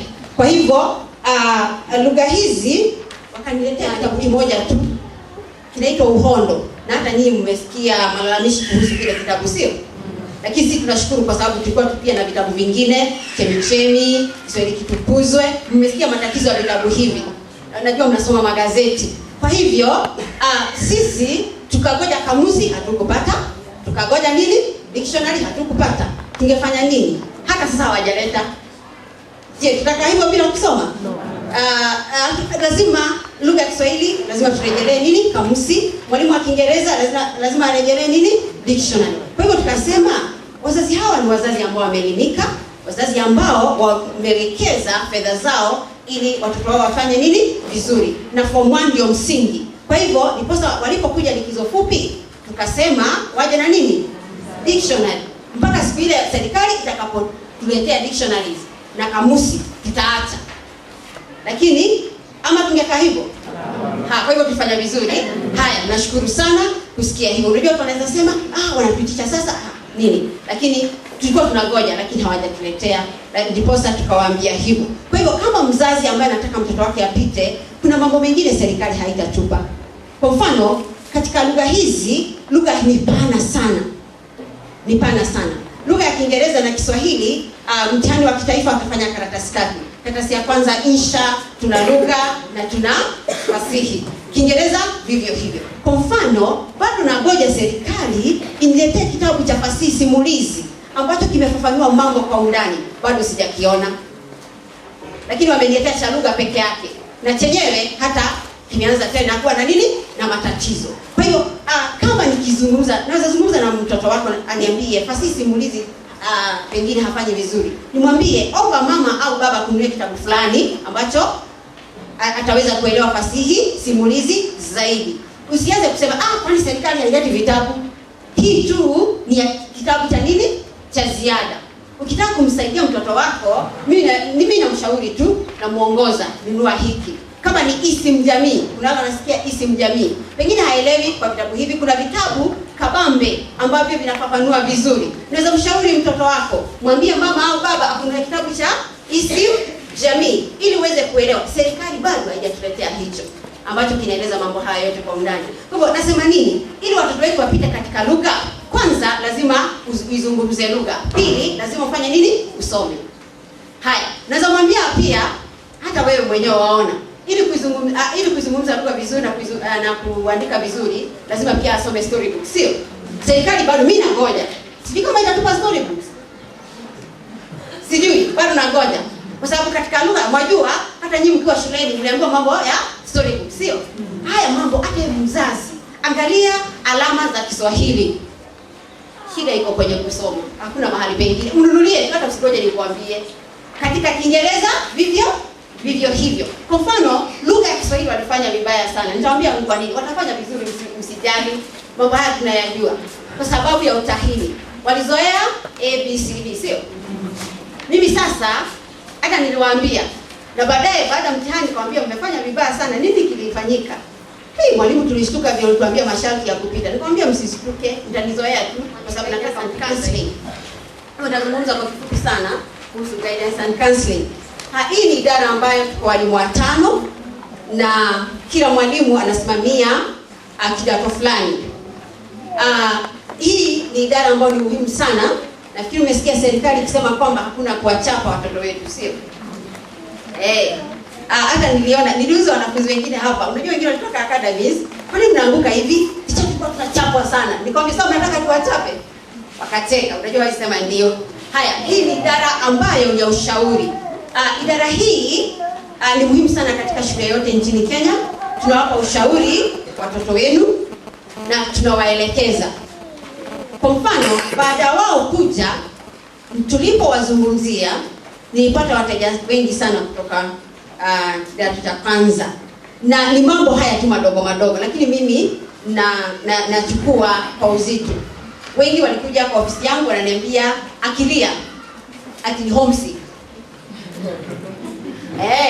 Wengi walikuja kwa sababu ya nini? Homesick. Wengine wananiambia ticha, nipe simu nizungumze na mama yangu nisikia kama bado yuko salama. Na mimi namwambia sheria za shule huwezi zungumza na simu ya nani? Simu ya mwalimu. Kama ni jambo la dharura lazima upewe ruhusa uzungumze na simu ya shule. Simu ya mwalimu ni ya mwalimu, ni mali yake ya kibinafsi. Lakini wengine sasa nikiona kuna shida fulani, mwingine ananiambia niliacha mamangu akiwa mgonjwa, sistangu akiwa mgonjwa, sikitaka tuulize kama amepona. Mimi wanatoa kila kitu. Haya, namwambia huyo naandika mahali, namwambia nitapiga simu lakini si yangu ya shule. Nitapiga alafu nitakupa nini? Ripoti. Kuna uwezekano kuna yeye nipigia simu hapa, hawakujua hata nambari hiyo ni ya wapi, pengine walijua ni ya shule. Na nikamuuliza uko salama? Ndio. Mtoto alipona? Sawa. Ni mtoto alitaka kujua na nitampa ripoti. Kwa hivyo mimi na kazi nyingi na wateja wengi sana. Kwa hivyo wakiwa na shida yote, nilianza na homesick, ndio ya kwanza ilikuwepo. Sasa nimeanza tena mambo mengine ambayo yanajitokeza sana ni mambo ya kifamilia. Kwa sababu ujue kwamba jinsi mnapohusiana na watoto wenu, kama hamhusiani vizuri, wakija hapa wanakuwa na shida. Mawazo yanakuwa wapi? Tunakosana kila wakati mpaka jikoni, sio? Tumezoeana, kukosana, sio? Lakini baba hapana. Hawataki kukosea baba zao. Kwa hivyo tafadhali nikisema nataka kuongea na baba, acha kunipeleka kwa nani? Kwa mama. Nikisema tafadhali na ningetaka kumwona nani? Mama. Wewe mama, omba ruhusa mahali pa kazi, njoo tuzungumze nawe. Kwa sababu kuna kile ambacho kimefanya nikuite kama mzazi wa kike au wa kiume. Tafadhali tusikizane hapo. Hapo tumesikizana. Ili ukija tunaweza kusuluhisha mambo kama haya. Kwa hivyo pia tuko na pia counselors. Pia counselors ni wanafunzi katika lile darasa. Tunakuwa na wanne ambao hunisaidia kujua matatizo katika darasa lile. Hii shule sasa imeanza kuwa kubwa sana, sio? Sisi jua matatizo ya kila nani? Mwanafunzi. Kwa hivyo wao ndio watajua, je, ni nani ambaye anataniposa. Tunasema tunafanya kazi tukiwa watu 5. Na hii idara, jambo la mwisho ni kwamba ndio idara ambayo inaleta pamoja wanafunzi na administration. Kuna mambo hawezi enda kumwambia mwalimu mkuu. lakini mimi wataniambia yote. Wao niambia mambo mengi sana. Hii shule mimi hujua mambo mengi sana. Kwa hivyo watakuja waniambie, mwalimu tafadhali, nenda umwambie mwalimu mkuu wao nituma. Tafadhali atufanyie hivi na hivi na hivi. Na mimi nawaambia nitaenda. Kisha nitawaletea nini? Report. Kama amekubali, sawa, akikataa si lazima anipe sababu. Ili tunasikizana. Yaani hapa tunashauriana.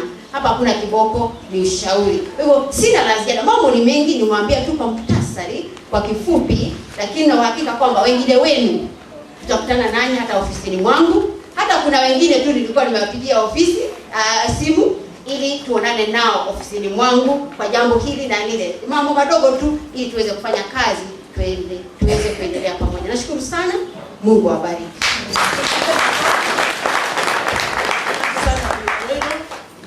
Ametuambia vile wanakaa na wasichana wetu shida ikitokea. Na ni kweli umeona watoto wetu wako kwa mikono mizuri, si ndio? Sasa ninataka kumuita the HOD exams na HOD exams mathematics. Si tumekuja hapa kufanya mitihani tupite twende mbele.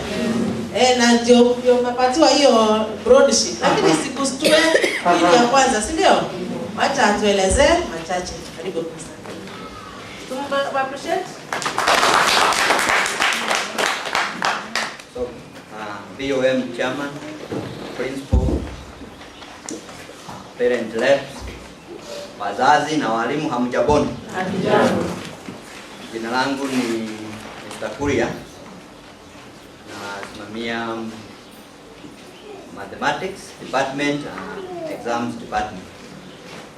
Nitaanzia na hesabu. Mathematics department kuna walimu 5 na wote wanafunza your daughter. Kianzia na principal na wengine bado wako hapa. So kwa hesabu jambo linalo mhusu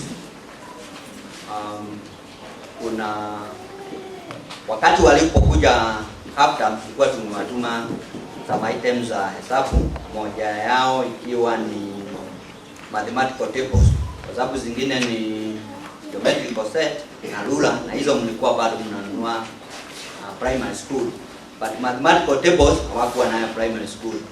Lakini ni washukuru kwamba more than 90% mliweza kununua, but I discovered kuna wale wachache wanafunzi hawakununuliwa mathematical table. So the mathematical table is central to math.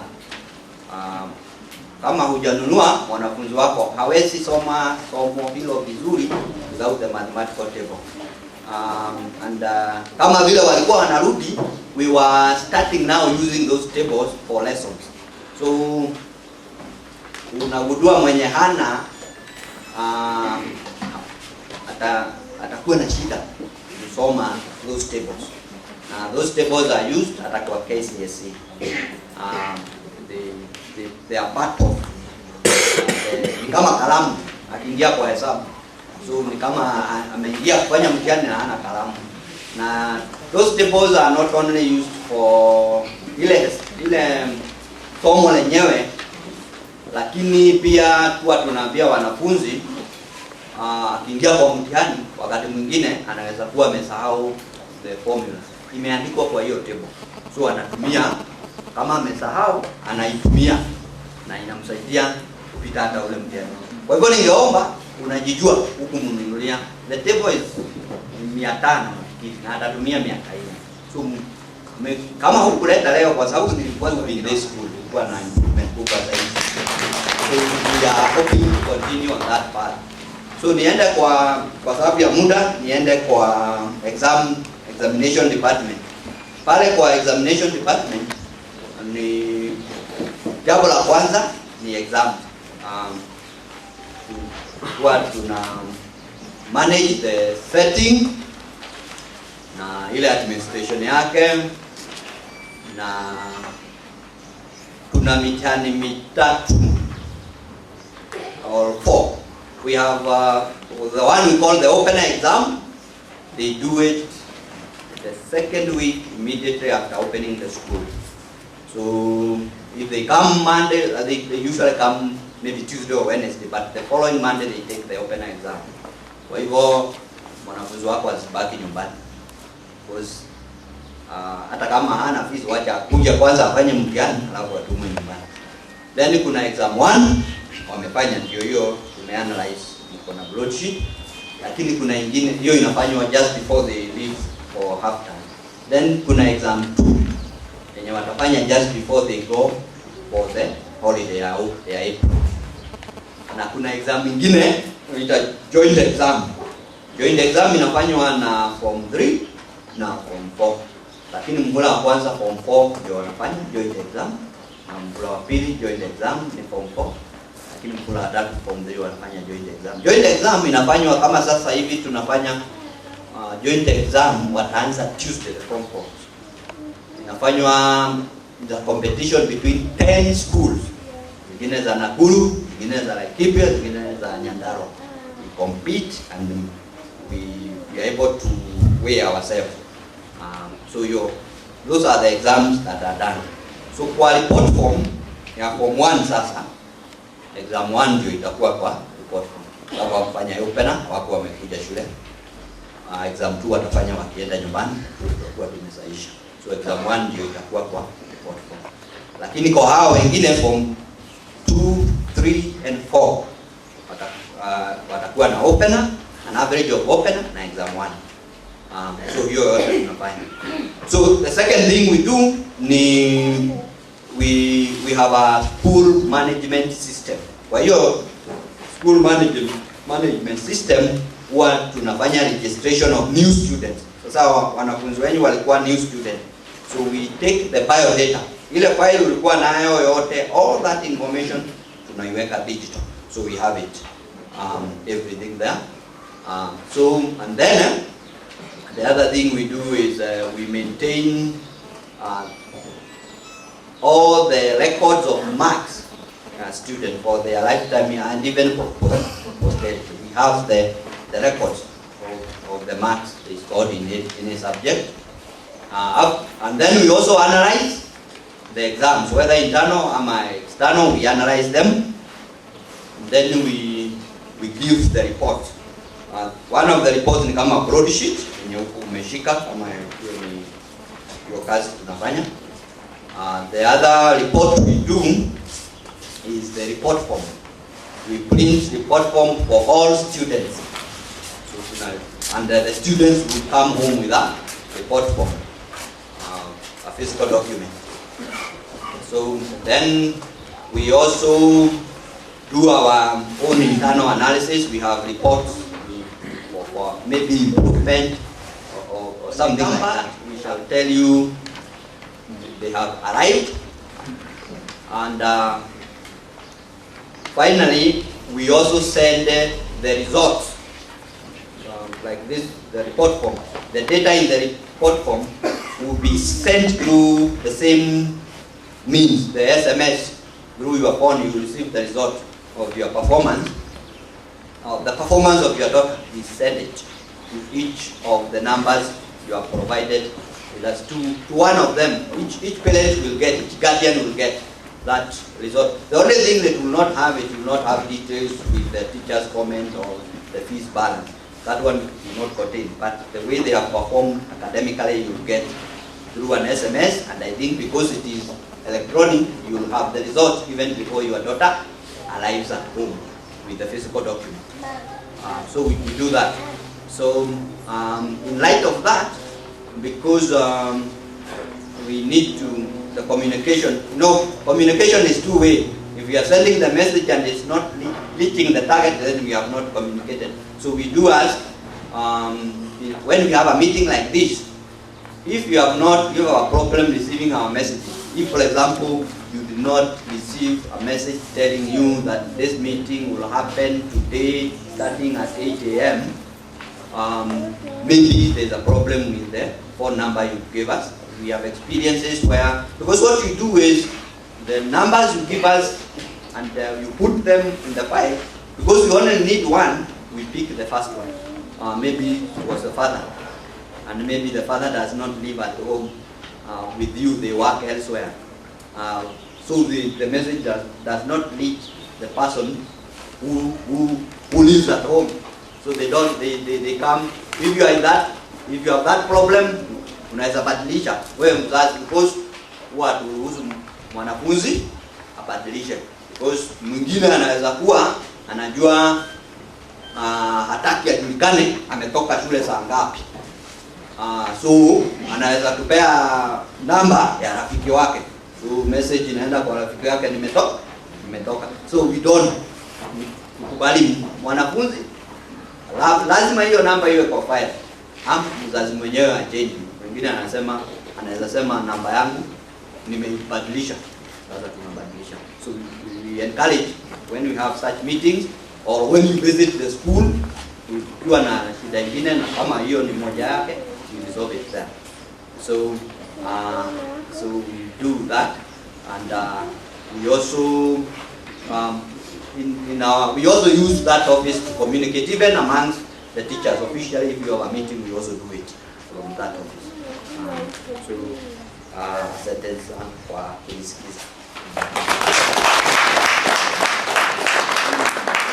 Very busy department and very sensitive. Kwa hivyo msichana asikwambie hatukufanya mtihani, utaamini hiyo? Simeambiwa kuna mtihani, hatukupewa report card, utaamini hiyo? Hatukuambiwa turudi leo, tuliambiwa turudi mtu akimaliza kazi yake, utaamini hiyo? Sitakuwa umepewa message. Kwa hivyo that's a very important department, and we shall always be communicating. We want to be responsible. Nataka kuwa responsible. Si mtoto akwambiage report card yangu ilipotea, ilifanya nini? Na wewe ukipewa report card siuangalie na macho yote mawili, si ndio? Na siulize swali, nani alilipa fees? Si ni wewe? Na ukiona report card inalegea aanza kukwambia bana, huyu mwalimu hakukuagi shule, alikuwa mgonjwa tamu mzima, alikuja tukifuga, utaamini? Na hapana. Kwa hivyo tufanye kazi vile tuliambiwa, tukue members of a team. I know you are not tired because you have the program and you have seen that all work without play makes a dull boy. But now I don't know what you're going to say about our girl. Tamuta nani Jane? Makes Jane a dull boy. So a dull girl. Sorry. So msichana lazima aende kwa uwanja, akimbia, rukaruke. Wengine hamkununua the right attire for games. Na sasa the following day ni kwenda kwa games. Hebu tusikie kutoka kwa mwalimu in charge of the games department. Na wako wengi na wanafanya kazi mzuri. And that's why you can see our girl here was saying, niachilieni nifanye nini? Nikimbie, alafu mtakuja kununulia nini? Gari na utafurahia. So welcome Mr. Keriga, atuambie mambo ya games. Karibu. Tupige makofi. Our chairman, principal, the PTA, my fellow teacher, na wazazi. Good afternoon. My name is Bishop Kiriga. I'm the class teacher 1-3. I'm also the head of department games, together with student welfare. Now in games department, I work with a team of 7 teachers. And these teachers, they are responsible for the following games. We have football, handball, basketball, hockey, badminton, table tennis, lawn tennis, netball, and we also have athletics, which includes the following. We have the races, the long races, the short races, the walking race. We also have shot put, javelin, long jump, and even high jump. So from that list, you can note that we have so many sporting activities that we provide here in our school. So in terms of facilities, we are blessed to have all the facilities that we need. And in the secondary school curriculum, the only sport that we are not able to offer is swimming. And we can understand the costs that come with having such a facility. So in our school, you can be sure that if your child has a talent in sports, you can encourage her to participate in the same. In terms of performance, recently or last week, before, as they were going for midterm, we had a girl in Form 1 by the name of Tabitha, who is in Form 1 Blue. And being a Form 1, she had a chance of representing the school in long term in the county competitions. So in the zonals, she was number 2. In the sub-county, she was number 2. So she was able to go and represent not only our school, but the whole county, the whole sub-county in those competitions. Now, the other department that I head is the student welfare. And in this department, I work with one teacher by the name of Mr. Waigaka, the one who's handling the systems over here. And I can say that in terms of equipment that we need for entertainment, we have adequate. The mixer that we're using here, the speaker that we're using, and even others that are not here, they are for the entertainment. So on Saturdays in the evening, after the whole week of study and play, they have a chance to relax. So for those who love listening to music, for those who love watching movies, they are able to do so in our library hall. So we have the TV, which is in good condition, and also the other facilities. And we acknowledge the challenges that come with such items, especially the movies. And therefore, we do not allow students to come with their own movies. We do not allow students to come with their own songs, or even to carry a flash disk. Yes? Why? Because they may end up watching things that they're not supposed to watch. And therefore, as a department, we have the responsibility of buying the movies on their behalf, or even the songs. So they come up with the lists. As the teachers, we go and buy, and before they watch them, we first of all scan them. And therefore, you can be assured that in our school, we don't expect to have our students learning new things that, in terms of movies, that they don't learn at home. So in case your child is exposed to explicit content, especially the pornography, it will not be in our school. Okay? So you are assured of that. Then in my department, we also deal with transport. And this one is in terms of when the students are coming from school. So no child is allowed to come from school by walking, except the only ones that come from the locality. We have the near areas, especially the ones that are surrounding the school.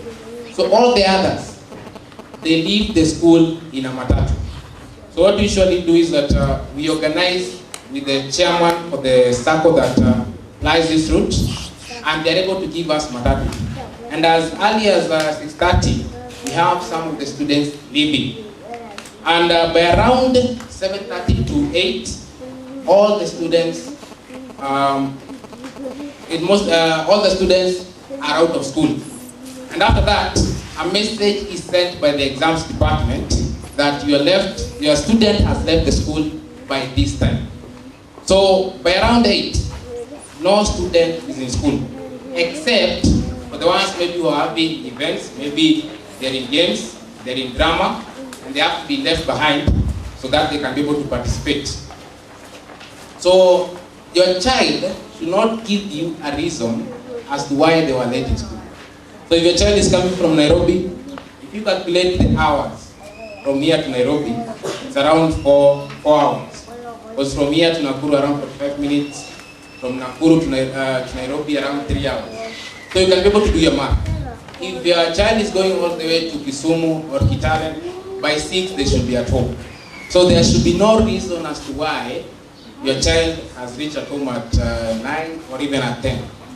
So we ensure that they leave this place in a matatu. Even if they are going to Mailisita, they are going to White House, even along this route, we always ensure that. Now the main reason for this is that, one, we want our students to be safe. Because we understand that especially when the schools are being opened and when they are being closed, there's always hiking of fares. At the same time, the students may be forced to sit in excess. So what we do is that when they are boarding the matatus, they are usually in capacity. Okay? 14 only. And in case a student is harassed, or they are harassed, or in case they have not been alighted where they're supposed to be, they're supposed to take the number plate of that vehicle. Then, when they reach home, they can report the school, giving the number plate of that vehicle. Or, when we open school, when they come back, they give me the number plate, and I can be able to follow up on that vehicle. Why? Because the chairman knows those vehicles. And in case of a serious event, we have the circles that deal with such cases. So, thank you for listening to me, and feel safe and feel welcome in our school. Thank you very much, Mr. Erika. I now take possession so that I come in the middle, because I'm now taking kofia ingine ya inaitwa ya HOD careers. If you look at your program, you see now it is careers. Our chairman, Madam Principal, PTA representatives, our dear parents, my colleague teachers, good afternoon. Again, I know monotony can actually kill everyone. I don't want to be very monotonous. I want to introduce myself as the HOD career guidance. We work as a team of 4 teachers. I would want them to stand so that you know who are the teachers in that department. Madam Mercy, Mr. Chisani. These are the teachers who work with me. Mr. Chesang, the one who is just next to me here, is actually in charge of the science department, but is also in the careers department. Madam Mercy Chebet is our computer teacher. She is also a class teacher. She is also in the exam. She is also in the careers. You can go and clap for her. She is very resourceful, and we work as a team. We have one more teacher, Madam Miriam Minor. She is on sick leave. She is not feeling well, but when she joins us, we shall continue. Now, this department is a department that interacts so closely with the parents. The first time we interacted with you, we had never met face to face, and this was the time of admission. He came and he found us here. We had sent you letters, and then others had collected the letters from the school. Others had downloaded the letters, and when you came, we did the admissions exercise. I want to apologize in quotes, because maybe we never did anything wrong, but I apologize in quotes because on the day you came, hey, you all came like Siafu. Everybody wanted to come on the very first day, and we had a very big turn-up of the Form 1s. And maybe you took longer than you expected. Maybe there was a little confusion here and there. Have you forgiven us for that?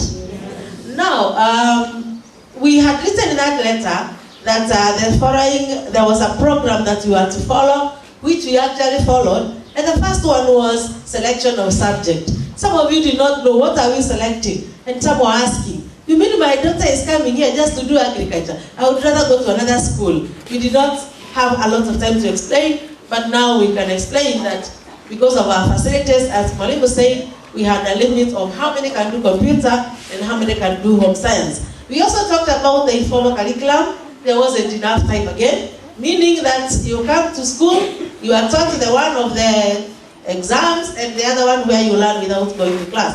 That's the first time we met with you. And there were some requirements that we were checking. And we were a bit soft. And so it so happened that 43 students in Form 1, 43, we don't have some of their documents. They don't have a birth certificate, they don't have a KCPE certificate. KCPE results slip. These documents are very important. We cannot move on without them. As Mwalimu, the one in charge of mathematics and exams, told you, we use those documents to capture this data here. If you look at your broadsheet, the one you have, you will see some blank spaces where we have KCPE entry. Have you seen that? We don't know huyo msichana alikuja na marks gapi. Si ati hawakuona, haiko kwa file. So if you are one of them and you received a call from our secretary, please give us those documents. We need the KCPE certificate, result slip, and the birth certificate.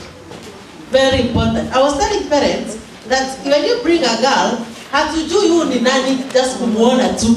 You can swear with heaven and earth that huyu ni Grace Maina. Lakini us, we don't know. The only thing that you tell us ni birth certificate. Ni kama kitambulisho yako. Ukienda kwa bank na pesa ni yako, na bank manager anakujua, atakupatia pesa zako kama una ID.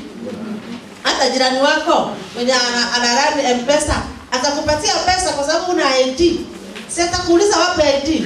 Kwa hivyo ID ya mtoto ni birth certificate. Na hatutaki kuchanganywa hapo. Okay, our parents are good here, but let me tell you, it happened where I was in another school. We were brought a girl, I won't tell you her name. That was in the year 2003. The girl herself, we were calling her by that name because that is the name on the admission. But the girl would stuka, and stuka akiitwa. And then when she was in Form 2, akaamua atatoroka shule, na ataenda. Tukamwambia, this is the best school in the Rift Valley. In fact, it was the best school. In fact, even in Kenya, one time it was number 3 in the nation. And she said, I must go away. Because performance, she is not keeping up. Then when that time I was the counselor, the teacher counselor in that school. I'm also a professional counselor. And when I took her through counseling, I discovered that she came for a vacancy using another girl's name. And that is why, hata ukimwita jina anastuka kama yeye ndiye huyo. And now she had discovered, mashida itanikuta sababu hao watu wataendelea kuniita hii. And finally when we called the parents, they had admitted. And so she went on transfer. No, it has not happened here and it will not happen. Bwana asifiwe. It will not happen, isn't it? But now we need that information. Now, the next time we are interacting with you, on a very serious note now, is Form 2 first term. And I remember I was telling you on that admission time that Form 2 first term, we shall call all of you here. And you are going to come very early because our school, we select the 8 subjects out of the 11 in Form 2. We don't just close our eyes and we say, picky, ponky. Now, 2 science, chemistry, biology. We use career guidance and career psychology. Which means, si ile mtoto anapita, si ile mama anataka, si ile iko na pesa nyingi. We use a lot of information, a lot of factors. So we take your child through career guidance. And I remember there was a book that we bought. Majority of us bought a book, isn't it? Career book. You remember? Yes, and that career book is basically, it's about factors that you consider when you are choosing a what? A career. And we have gone through it already in class. In Form 2, we shall actually sit with your girls and we go through it until we discover who is this girl. Huyu mtoto ni daktari kweli? Huyu mtoto ni mwalimu kweli? Huyu mtoto ni engineer kweli? And when we discover, we shall now call you to school. And that time, please come. And come when you are armed, even with a notebook. Because we shall be looking at performance, the broadsheet will be there. Because even performance is very important, isn't it? Then we are going to ask you, well, unaona huyu mtoto wako anaweza kuwa nini? Na utatuambia atakuwa ile daktari mimi nilisidwa kukua. Na mtoto atatuambia mimi hapana, sitakuwa daktari, mimi nataka kuwa mechanical engineer sababu napenda magari kubwa na mashini kubwa. Then we shall strike a balance. We shall see, according to all this, what should she become. So you are going to invest in knowledge. Hata wewe utaweza kutafuta. Hatutaki aspiration where mtoto ameitiwa a degree course, anaweza kudiscover akiingia university, anagundua hawezi rudi nyuma, anasema tu hata nimalize, akimaliza hata apite, anatafuta kazi na kosa, anaenda ananunua bodaboda. Anaanza sasa kufanya kazi nao huko kwa vile na degree yako nayo, hawezi kutamwambia wakati wa half term aende shule yenye alisomea, aende akachukue nini KCPE certificate. Tutakutana tena na wewe Form 3. Because the registration of KCSE is in this department. And these days, from last year but 2 years ago, it is now online. Hakuna kujaza na kushade na pencil, you do it online.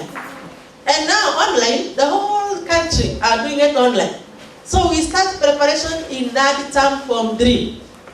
Now if you not have given us your certificate and your birth certificate copy, it becomes very difficult. So by the time we are opening Form 4, in our school here we are done. We are never locked by deadlines. Even Madam Principal, when they say deadline is 28th, sisi tukienda half term 23rd, tulikuwa tumemaliza kila kitu. Wengine wanasema Mungu, si usaidie tu aongezee wiki moja. Na waliongezewa. Lakini sisi tulikuwa huko tuna relax. Tumemaliza kila kitu na watoto wetu walikuwa wamesaini. Kwa nini? Sababu wazazi, they are very cooperative. Our girls are very cooperative and our teachers are extremely hardworking. Tunalala na hizo masimu. Doing it online, coordinating, calling one another. Umefikisha wapi? Hii picha umeipata, and we do that one and we finish in good time. Now it depends on your cooperation. So when we register students, there will be some little money we shall ask for. The girls don't complain. The parents also don't complain. Even your time in 2020. Is it 21 or 2020? We shall not complain. Hiyo ni ya kufacilitate kununua data na nini. Now when your child is finishing in Form 4, we shall also assist them to fill or to complete university. And we are going to have a very smooth system. And may God bless you. May God keep you in your goodness, in His goodness.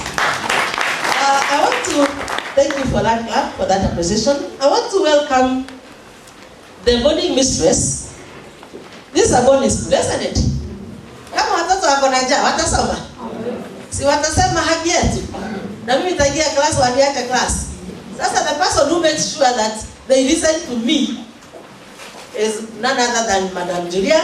She will tell us about her department and the activities they are in. Karibu, Madam Julia. Let us appreciate Madam Julia. Thank you. The BOM chair, PA, our parent representatives, our principal, colleague teachers, wazazi, hamjambo. Hamjambo tena. I want to take this opportunity to begin by thanking God for making it possible for us to meet as parents of Form 1 2018. We don't take it for granted. It takes His hand for us to be here, to get to know how our students are faring in academics. And the speakers before wameongea, wamewaambia yale ambayo yanafanyika madarasani, the subjects that are taught by the teachers, and I want to believe each and every subject in this school is taught na ina mwalimu. So wanafunzi hawatafika nyumbani waambie kwamba hatujakuwa na mwalimu, na that's the reason why they have failed. So we want to appreciate even our principal for ensuring that all the subjects are well catered for. Now that our students have learned in classes, we want to know where they sleep. In the boarding docket, we have 5 dorms, and in these 5 dorms, we have the boarding mistress who is in charge. Then we have the house mistresses and the assistants. So I work very closely with the 10 teachers who are in charge of those dorms. They'll make sure that the dorms are clean and the students are also clean. And not to believe the ones you have seen around, they are okay. They look beautiful. Thank you. I want to begin by saying that in the docket of boarding, tuna matron kwa shule ambaye tunafanya kazi karibu sana. Anawashughulikia kwa dorm section when I'm not there. And she'll always refer issues from the dorm so that we can work together and make sure that the girls are comfortable. She also makes sure that the meals are okay, that the students are fed well. Let me touch something in relation to meals za wanafunzi. I think ukiwaangalia wako sawa. Hata wengine, I believe by the time they come back for their holidays, they'll have added on some weight. They are fed well. In the morning, they take breakfast, which is a cup of uji. At 11, that is 10:55, they take tea and a loaf of bread, which is a fifth.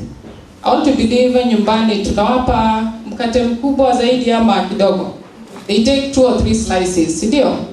Yeah, we also give them a piece of bread to accompany the tea. Then they'll go for lunch.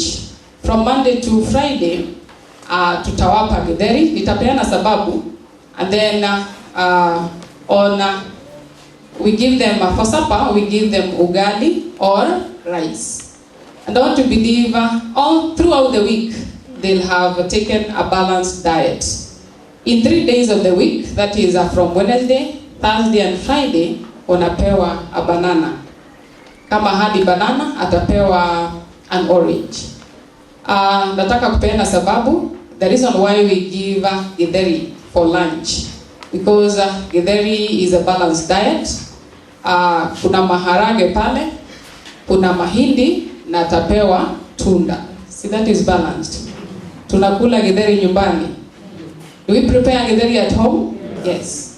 And nauliza hivyo kwa sababu wazazi wengine, hata sisi ambao ni wazazi kwa shule zingine, watoto wetu watakuja nyumbani na kutuambia kwamba mami ama dadi, nataka unilipie special diet. What is this that they refer to as special diet?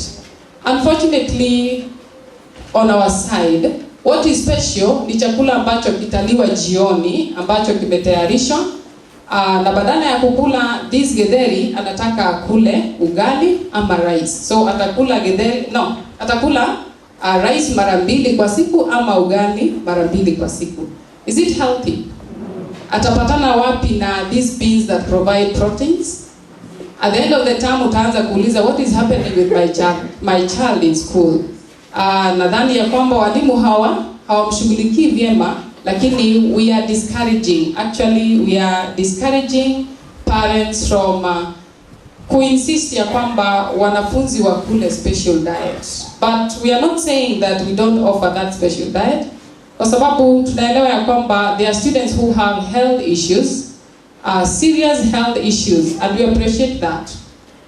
Kama wewe ni mgonjwa, uangaliwe kama ambaye ni mgonjwa. But if you are healthy, because we have had issues relating to the health of our daughters, and at times our parents are not supporting us.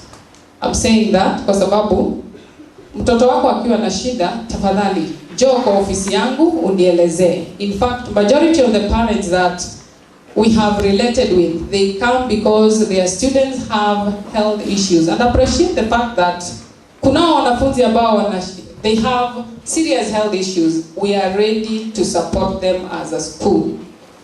I know of a parent who is among us. The daughter has akona shida ya moyo, na huyo msichana lazima every month, sijui ni tarehe 12, lazima aende akapatiwe some injection.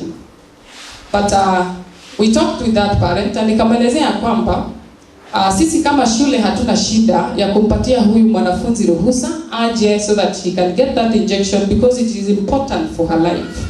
And she has taken this injection since class 3. So we appreciate that fact, na tunamwombea kwamba ataweza kupona. But now there is a challenge here. Huyu mwanafunzi utamkujia siku ya Jumapili, alafu umrejeshe siku ya Jumatatu. Those are 2 days wasted. Why am I calling them wasted days? Because this girl knows unamkujia, atakuwa settled, si anaenda nyumbani. The excitement that these students have when they are going home, utawaelewa, they are still young. And they look forward for that time when they'll have an opportunity to leave school. It is very normal. So ameenda Jumapili, hiyo siku hajasoma. Wengine shuleni wanasoma. Jumatatu unapomrejesha, of course akifika shuleni, hata ukimleta saa 4 ya asubuhi, hadi jioni atakuwa akipeana stories za vile alipata nyumbani, si ndio? Those are 2 days. Now, count with me and tell me how many days at the end of the term will this girl be out of school? Kuna half term, kuna holiday. Si atakuwa amepoteza sana. Fortunately, I talked with the parent to this girl, na akakubali ya kwamba this injection inaweza peanwa na daktari wa shule. I appreciate that. I'm saying that because kunao wazazi ambao wanataka mtoto wake akiugua kidogo, hata kama ni homa, aitwe. Ati call me, I want to take my daughter to our personal to make maximum use of the time that they have in school. I'm saying that in classes, we do our best as teachers, but we also want these girls to appear smart. During holidays, our wasichana, we know how they dress. Do we allow them to dress like that in school? No. Definitely no. They'll put on very short skirts.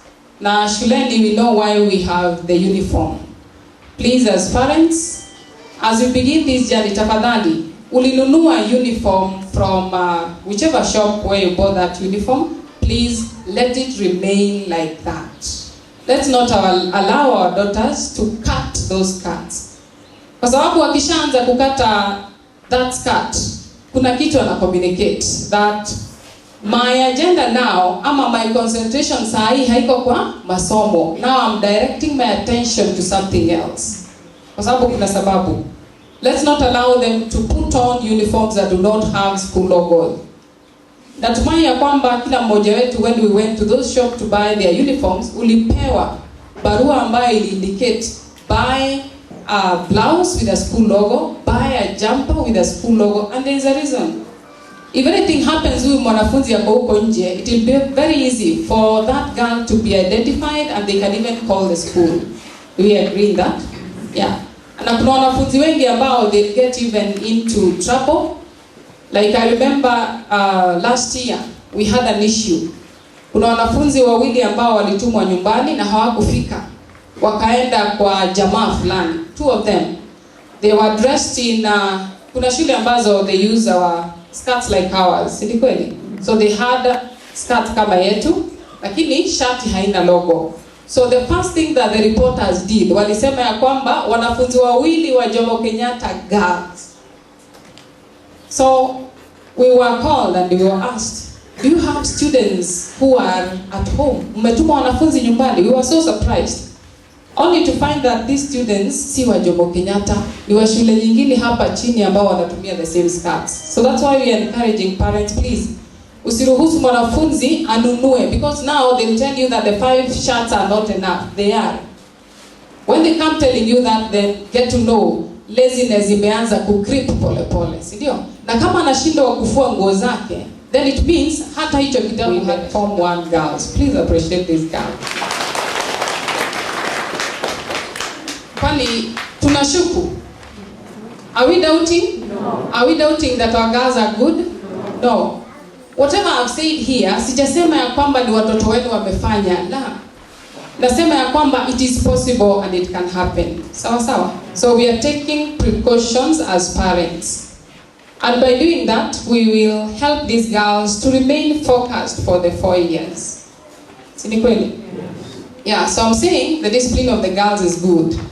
Hatujakuwa na issue, and we have a disciplinary committee that deals with indisciplined students. So kama hatujakuita, you can be sure mwanafunzi wako ni mzuri. Disciplinary committee iko na members 4. Mmoja wao ako hapa, anaitwa Bwana Irongo. Thank you. And then we have a lady, Mrs. Nancy Ngige. We have another member who is not here, and myself. So this is a committee. Kama mwanafunzi anaenda kupotea in terms of tabia, tutamuita. Na hatutamuita peke yake. Wakati mwingine tutamuita peke yake because we don't want to involve you, kwa sababu maybe it's a minor indiscipline case. We'll call her and then we'll talk to her. Because we know nowadays watoto wa siku hizi sio kutandika, si kweli? We have moved from that era. Tuongee na wao so that we can show them the way. Lakini if the case is beyond a major indiscipline issue, tutakuita kama mzazi so that you also help us from your side to correct this child. Ours is to make sure that tumemsaidia for the 4 years amekuwa shuleni, ametoka with a good grade. I want to appreciate the fact that kama shule wakati tunapofunga, we don't allow students to walk to the shopping center ama kwa barabara kwenda kuchukua magari. We organize for vehicles to come to the school compound to pick these students so that they can come 4 p.m. Wanafunzi hao wameingia shuleni by 4 p.m. And I think kama mwanafunzi ama kama mnaishi mbali na shule as a result of late coming. Kwa sababu those girls who came late, we just gave them some punishment, minor punishment. Na watawaambia we have punished them because hapa hakuna kiboko. Ama mnataka tuwatandike? Yeah? So we have given them punishment. Now, next time what happens? Please, we are asking parents, release your daughter early from home. Usikubali akwambia kwamba we mami ama dadi enda tu, mimi nitaenda shuleni. No, make sure your daughter leaves that house as you leave the house as you go to work. Kwa sababu these are young kids. Watakaa kwa TV watasahau. Anashtukia ni saa 9 ndio anaanza kukwambia, dadi naona kama nitachelewa, kwa hivyo kuja unipeleke wapi? Shuleni. No. And kama mwanafunzi, you only need to give your daughter fare aje shuleni. Usingoje ati unangoja ufanye shopping ama unangoja ulipe school fees ndio umrelease. No. You'll be inconveniencing that girl. We have cases of students who report to school as late as 9 p.m. broadsheet. Unaiona? Yeah, please tuwaongeleshe. Let us encourage them. Hii hesabu and these sciences, it is possible to pass and pass well like other students in other schools.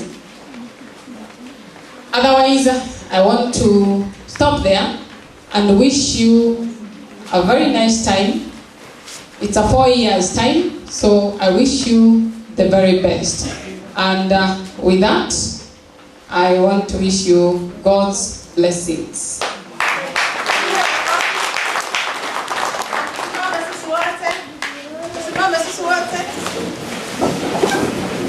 We wave in the air, we stretch out. Hey, just stretch. Sasa wipi nimechoka. Ndio ameketi. Sasa ni mwalimu anaitana sasa. Ndio anasema tusimame. Hebu niangalilia huko nani hajasimama? You only kidogo after all it is like times. And also role model for all of us. Without her, I think some of us would have retired long ago. But she tells us you are equal to the task. And now, I want to present to you a little welcome. Our very able Madam Catherine Chariot, our principal. Very good.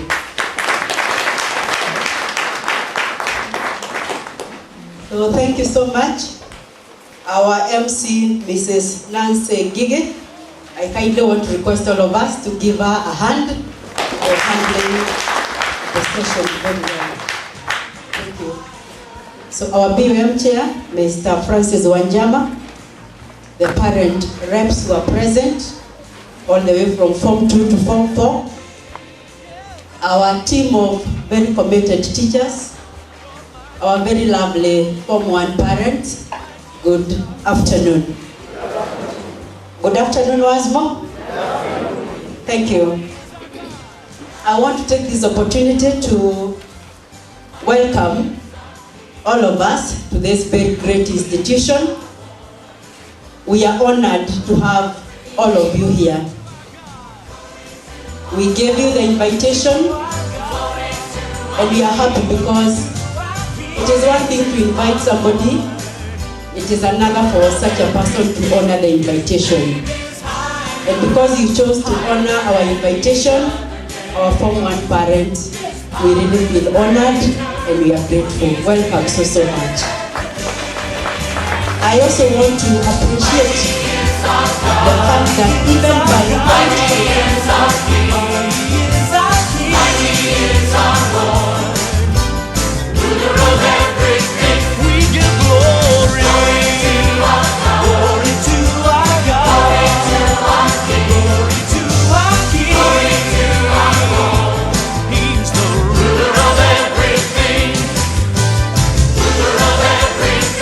Yes, he's the ruler.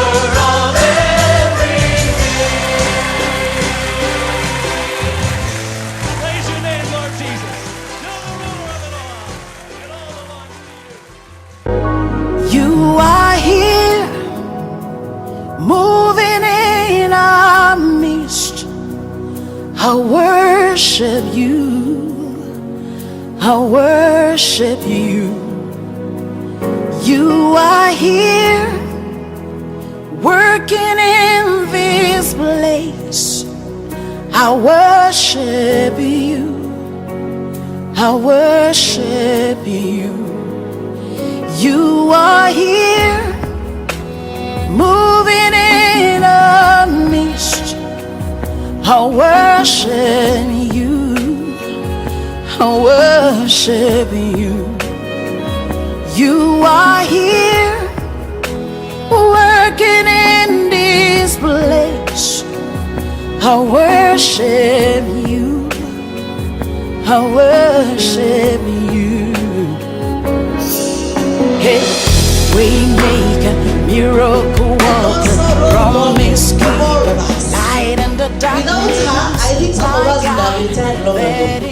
But she tells us you are equal to the task.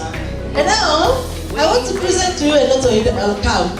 Our very able Madam Catherine Chariot, our principal. Very good.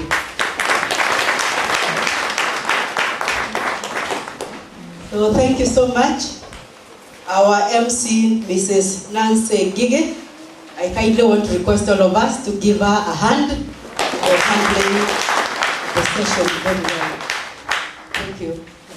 So our BUM chair, Mr. Francis Wanjama, the parent reps who are present, all the way from Form 2 to Form 4, our team of very committed teachers, our very lovely Form 1 parents, good afternoon.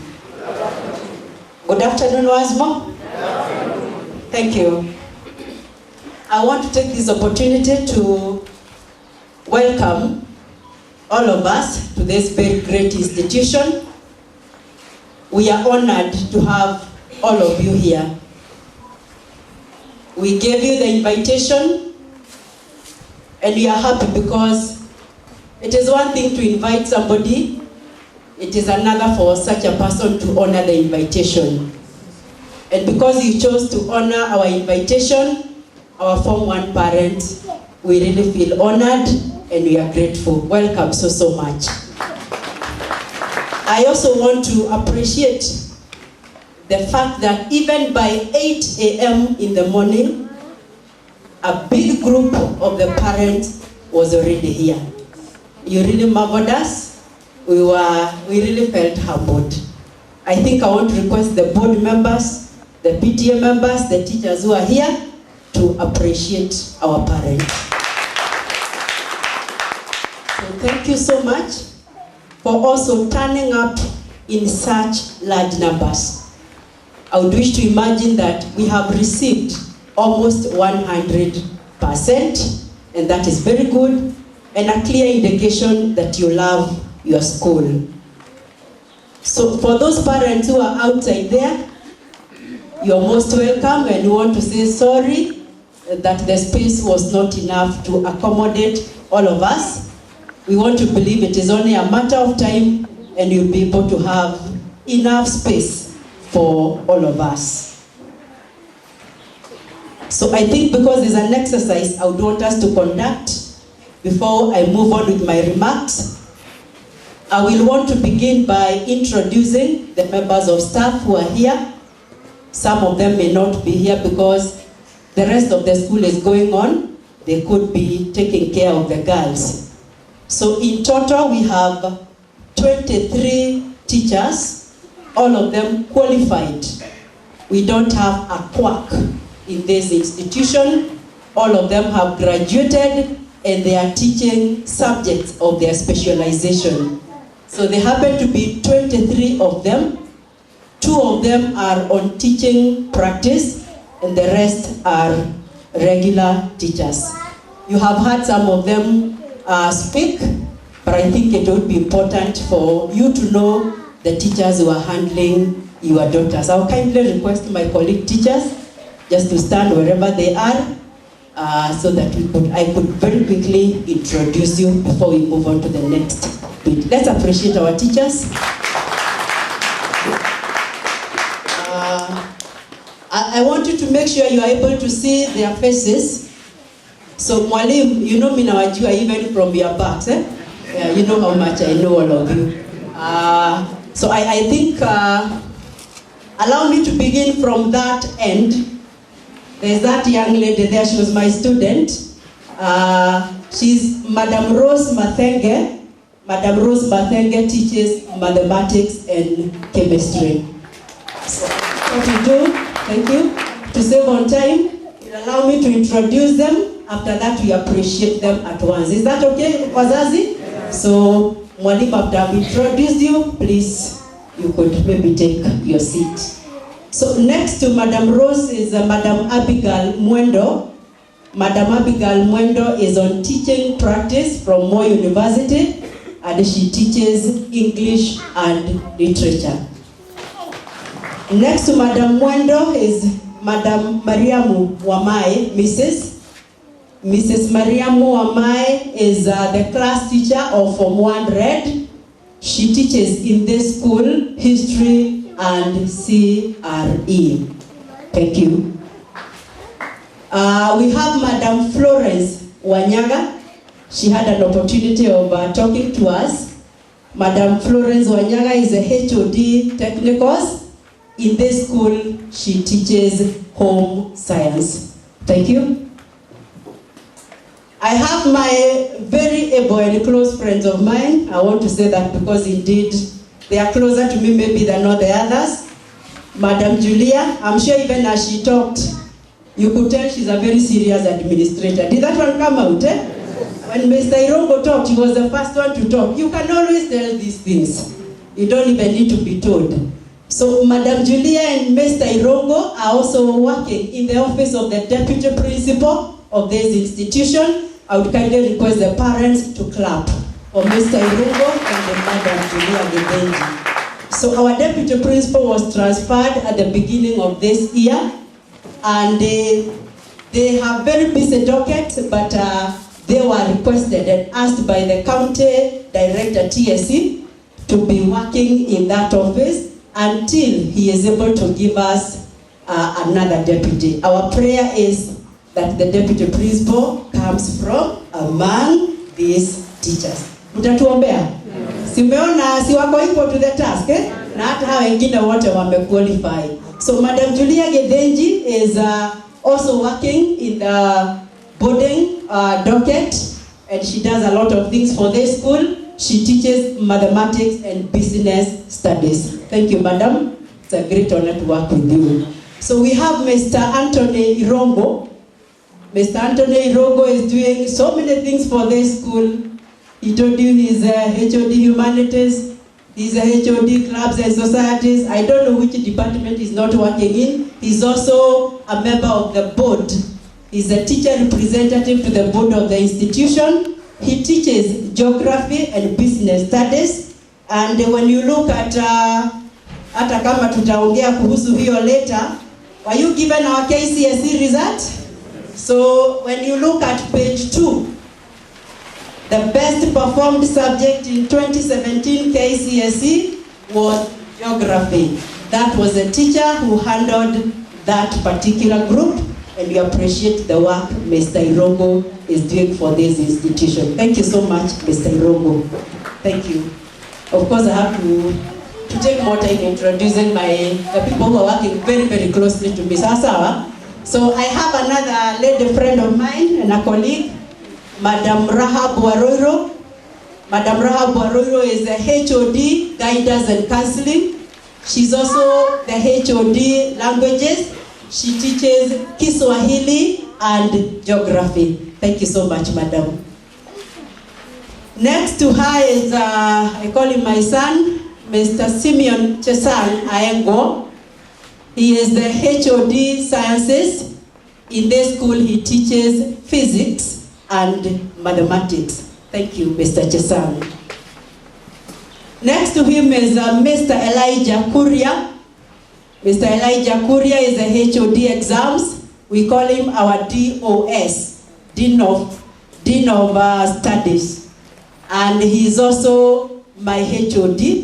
He's a HOD Mathematics. In this school, he teaches mathematics and chemistry. Thank you so much. We have Mr. Nyachoya Ruben. Mr. Nyachoya Ruben is on teaching practice from Laikipia University. So at the end of this term, he will be leaving to continue with his studies with Madam Abigail. And in this school, he's teaching Kiswahili and CRE. Thank you. Okay, let me begin from here. He talked to us. Mr. Bishon Kiriga is our HOD Games. He's also our HOD Student Welfare. And in this school, he teaches biology and agriculture. Thank you so much, Mr. Kiriga. Next to Mr. Kiriga is a young lady there, Madam Joycepin Kilonzo. Madam Joycepin Kilonzo teaches history and CRE. Thank you. We have, let the parents see you, Madam. Madam Florida Chebet Sosion is the CU patron. And in this school, she teaches. She's also the assistant games teacher, HOD. In this school, she teaches English and literature. Thank you. We have another young lady there. Yeah, she's called Madam Beverly Chelangat. She teaches biology and chemistry, and she's also the class teacher of Form 1 Blue. Thank you, Madam. We have another one there, Madam Mercy Chebet. Madam Mercy Chebet is working in so many departments. In this school, she teaches computer studies. Thank you. We have another young lady there. Mnaona wazazi? So that one is Madam Lucina Mairura. Madam Lucina teaches English and literature. Thank you. And we have our able MC, Mrs. Nancy Gige. She's a HOD careers, a very, very busy department. And she's doing a lot of good work for the school. I don't think any one of us will doubt that. Madam Gige teaches business studies in the school. Thank you. So I'm Mrs. Catherine Cheriot. I teach mathematics and chemistry. Currently, I'm handling a Form 1 class in mathematics, Form 1 Blue. I think maybe you can now appreciate all the teachers. Welcome our BOM Vice Chairman. You'll get to hear his voice later. Now that we've been able to know the teachers who are handling our daughters, I think I would just wish to say that in total we have 4 classes of Form 1. We had told you that, and I'm sure you are aware, but it's good we keep reminding ourselves. So it is important you know the class your daughter is in. And as we conducted registration there, we did tell the people who are doing that to let the parents know the classes their daughters are in. So that when you come here, will not take a lot of time tracing your child. So we have Form 1 green, we have Form 1 blue, Form 1 red, and Form 1 yellow. And Madam Mrs. Gige is the class teacher of 1 yellow. Mr. Bishon Kiriga is the class teacher of 1 green. So in total we have 273 Form 1 girls, and that is indeed great honor and favor from the Almighty God. We don't want to extend by so much the program. We gave you the program.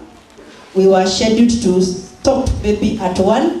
You'll just allow us to add some few minutes so that we are able to complete what is ahead of us.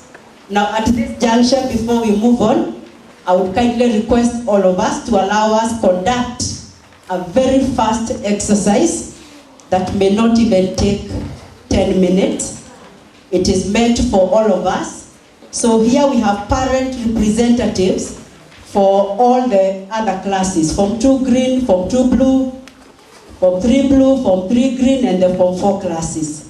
And it is important that we elect parent representatives for each of the classes, Form 4, Form 1, 4 Form 1 classes. So I know we'll do that exercise very, very fast. So this is the direction I want us to take. I'll want you to also stand so that at least you exercise a bit and you relax a bit. So we'll do that exercise. I think will not even take 5 minutes, whereby the parents of a particular class are going to elect today, a few minutes from now, the parents who will be representing that class. So that if there are any issues, at least you'll have somebody, a point of contact, or the person that will be handling that. So this is what we are going to do. We are going to divide ourselves into 4 groups, depending on our classes. I would kindly request the parents of Form 1 Green. They will use this door if they are closer here. If they are not, they follow that. And those who are outside, I want to believe they are getting what I'm saying. We want them to go next to the games office, the office for Mr. Bishop Kirega, who also happens to be the class teacher of Form 1 Green. So kindly, Mr. Kirega, just stand, move out, let your parents follow you there. He's going to give you the instructions and guidelines on how to come up with a parent rep for that class. So wazazi wa Form 1 Blue, tuko pamoja wazazi? Huyo mwalimu ako wapi? Chelangat. Simama. Wazazi wa Form 1 Blue, nataka wakutane outside the labs. That is where Madam Beverly Chelangat will be. You conduct that exercise again very fast. Utatoka nje, lakini behind where we are, Madam Gige is there to assist you do that. Thank you so much. Let's do that. Tell us what is expected.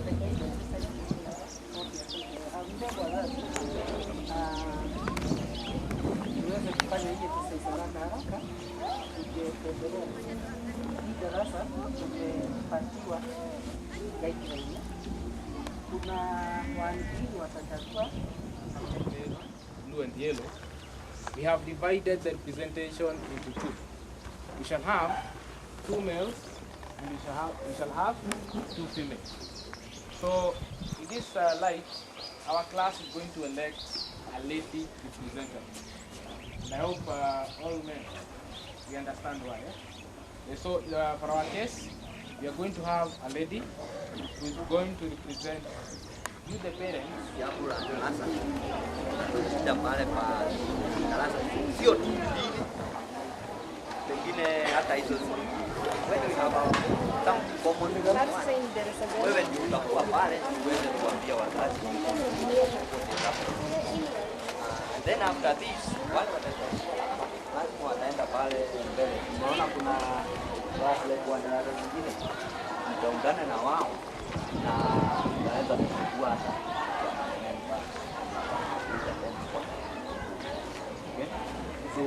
na ni vizuri umeuliza kwa sababu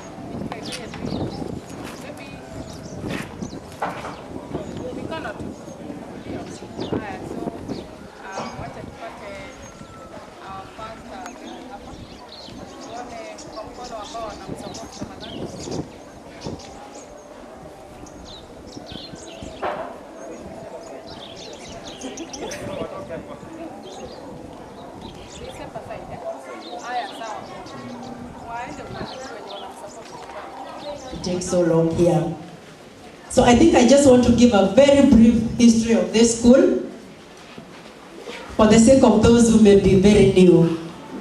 Now, Jomo Kenyatta Girls High School is 2 years old. It was born in 2016 and it began as a 2-streamed school. 2 classes, 2 classes, 2 classes. And after we began, the stakeholders felt that after a short while we should be able to grow to another level.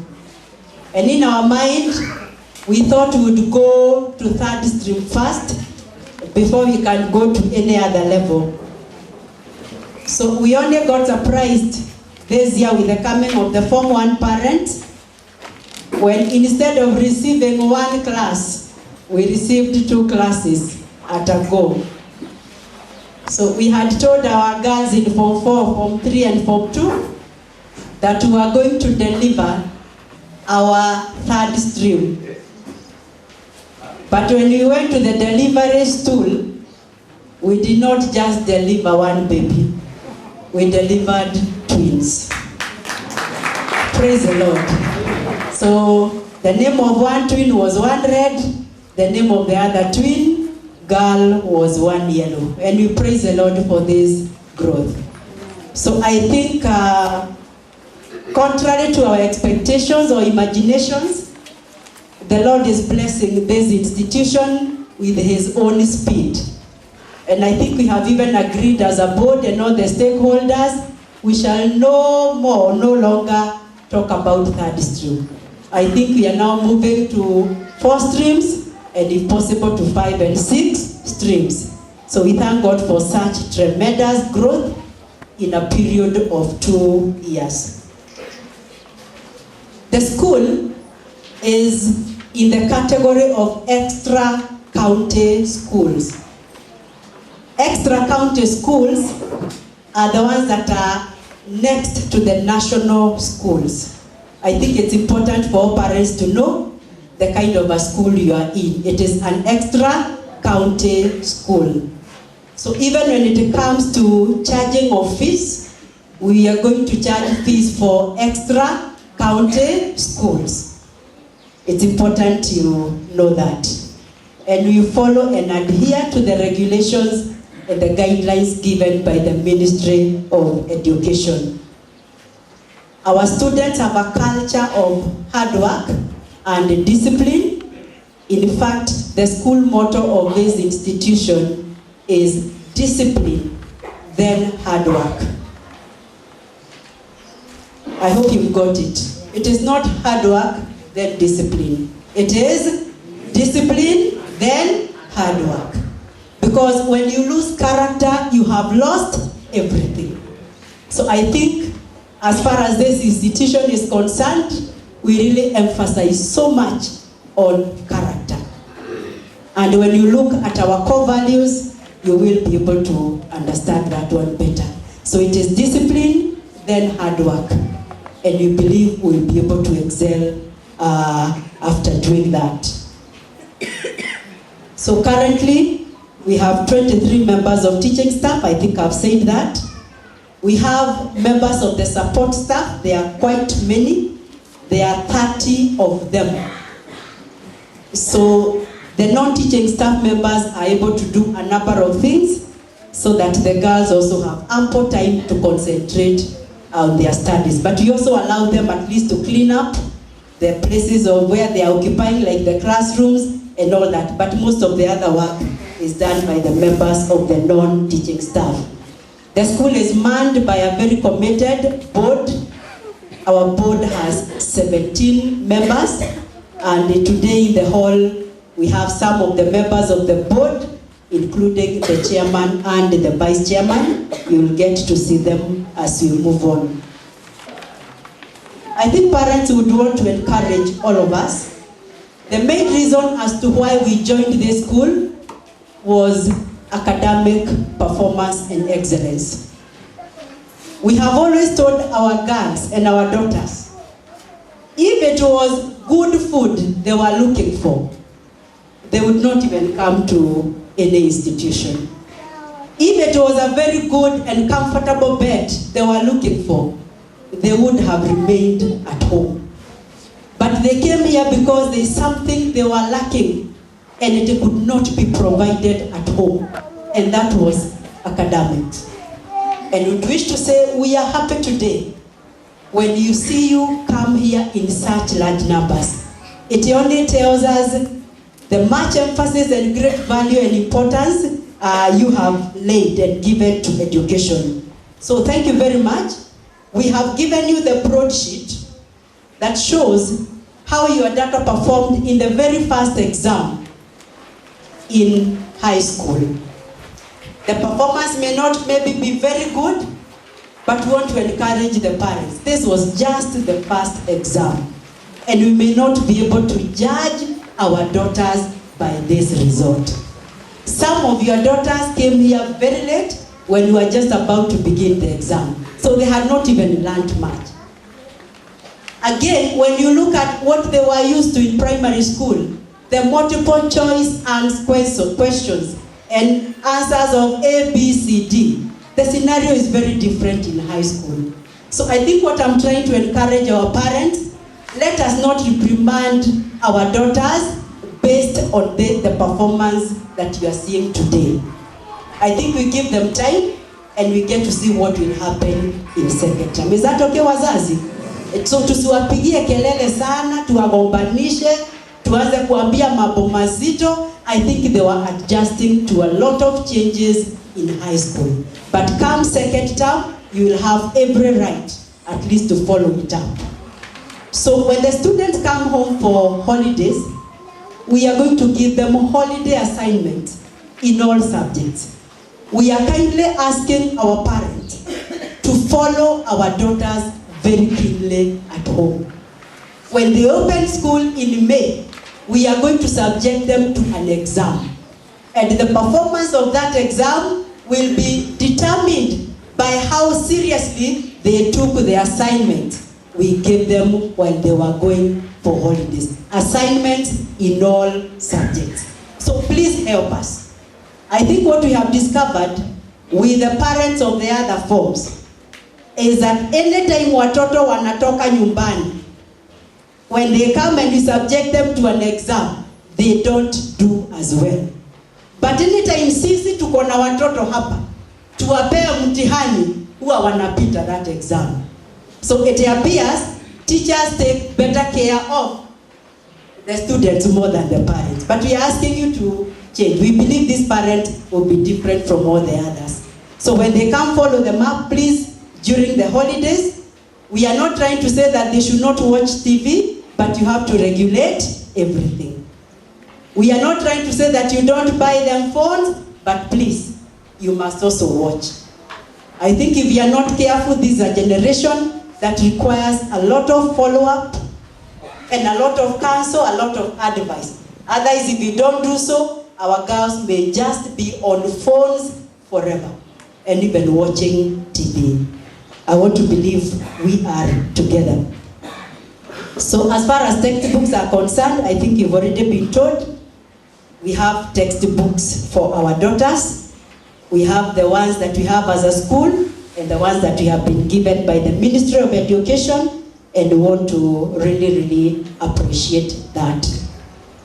So we did our KCSE in 2016 for the first time, and last year was our second time to do the KCSE exam, and because you have the results with you, you will be able to look at them even more keenly. So in 2017, our mean grade was C+. We had a mean score of 6.7257. We presented a candidature of 113, and we are happy to report that all of them at least translated to institutions of higher learning. Our last candidate had grade D, and we are hoping that we are very optimistic as a school that the results would only get better.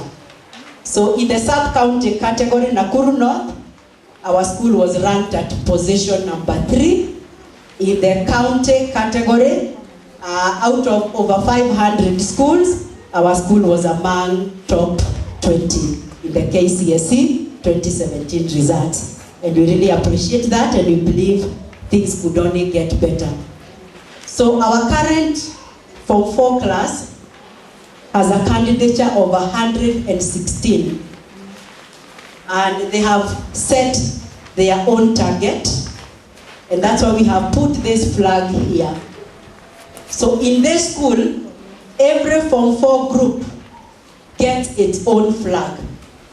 They are the ones who determine the color, the shade, the names that will appear there, and they put their target there. Ours is only to look for the man to do that. And I think you can see the Form 4 flag. Is it beautiful? Yes. So for last year it was different from this. Sheikh was a parent here. The girls of last year used to call themselves the game changers. And their theme was destined to be the best. And I think their color was purple. So the current Form 4 group have this as their color, green. They are calling themselves the Legacy Crowners, and their theme is soaring like eagles. When you look at our logo, actually the best logo in this republic, you will see it has a logo. It has a, you know, you must talk well of your institution, isn't it? Yeah, you don't wait for other people to, you have to, it has to begin with. This is an eagle. This is in our logo. And when you look at the eagle, it is flying. So that is the way we want to be known as Jomo Kenyatta Girls High School. The eagle took off a long time ago, and there is no retreat. So why we have displayed it here is because the Form 1 parents are the very first parents to see this flag. I think when we called the other parents, the flag was not yet ready. So we decided to bring it here so that the Form 1 parents can run with this vision, just like we are going to do it. And anytime we get a flag, we are God-fearing institution. We believe in dedicating it to God. And I want to believe we have God-fearing people among the Form 1 parents. We also have great servants of God. So before you leave this hall, mutakuwa mmeelekeza mikono hapa. One of you amekuja hapa na ameombea hii flag. Because we raise this flag on daily basis, except on Mondays and Fridays. So any other day you visit the school, even on Sunday, the Form 4s are the ones who raise the flag. Every morning, prayerfully. In the evening, they lower it. So today hamwezi ona because tuko na national flag na pia tuko na flag yetu ya shule. But any other day, you'll find that flag there. I thought it was important I say that so that after this there is somebody who will pray. The final prayer will be offered by a parent. So tunataka mwenye atakuwa akisikia ni ataoffer the prayer, at least awe akijiandaa. We will also pray for that. We are saying we don't want to say much. We'll be able to say more as we move on. But the doors of this institution are open. You don't just come when you have been invited. If you feel there's an issue you'd wish to raise, either with the office, either with a teacher or even a class teacher, please, you are free to visit our institution. We'd also want to tell the parent that the person who is really at the center of the life of your daughter is the class teacher. So if there is a number you must carry today as you go home, is the number of your class teacher. That is the person who is able to follow your daughter very, very closely. And we also kindly ask you to be calling the class teachers during the office or the school hours. I know, like the Form 1 parents can be very anxious. Even at 1 a.m. somebody is calling. When you miss sleep, you just think about your daughter. You make a call. I've been called, so I know what I'm talking about. And because I have a big heart, when you are principal, you have to have a very big heart. So you accommodate and you pick the call. But I would kindly request the parents, let's be calling the class teachers during the normal working hours, unless it is completely unavoidable. And I'm sure they'll be able to receive your calls. We are also asking the parents, I want to emphasize, please let's not send any money to the teachers or even to the members of the non-teaching staff. Please, just take the responsibility of your child. This idea of sending money, let's not have it. We don't want to have issues thereafter. I think we want to maintain that good relationship. So we will always alert you when the school is closing. So make arrangements, come to school. I think you are working so hard for that daughter of yours. I don't think it will be so hard for you just to come to school, deposit the money with the bursar. So kindly save us the trouble of sending money to workers, to teachers, because sometimes they may not even be there to give back the money. And I want to say, and it is not pride, there's a parent who sent me money. I didn't even want to know who he or she was.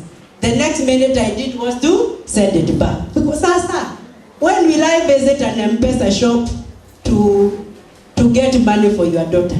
We live here at midnight at 1 a.m. on daily basis. We come here at 5 a.m. We are here most of the times. So when you send money through our phones, I want to tell you you'll be in for a disappointment. So I know there are some parents wanatuma pesa. After that, after pesa imeingia, before you think of where is this one coming from, a parent says, this is the money for, please don't do that. And I want to believe the Form 1 parents will not subject us to such kind of stress. So our daughters will be sitting for the second exam from 30th of this month. That will be on a Friday. They will do the exam up to 4th of April. 30th of March up to 4th of April. We want you to be working with your daughters. Even in your prayers, it's good to be specific as you pray. On the same day, 4th of April, because they will finish their last paper at 10:30 a.m., we are going to do the closing ceremony at 2 p.m. That is in the afternoon. And we shall release your daughters to come for the April holidays on the Thursday morning, 5th of April 2018. Tumeelewana wazazi? But as usual, we are going to send a text message. If you are not receiving our messages, you will see Mr. Kuria is going to help you. I think because I'm keeping so many things, I feel like I'm not really talking in an organized manner, but I want to hope you are getting to know where we are headed. We don't have a canteen in the school, and we are not going to open one. Thank you for that parent who is clapping. So hata wengine tumjoin tu to clap because hatukugui canteen hapa. Yeah. Watoto wenu wametusumbua. Tuwafungulie canteen. Wamesumbua. And of course you can tell the reasons they will give. So as a person, I went to all the classes. And I told them the dangers of having a school canteen. Because we used to have one. And after talking to them, a class at a time, they said, Madam, hatuitaki. Wacha niwaambie what I told them because that is what used to happen. The students here are wearing uniform and we don't want to see any civilian clothes.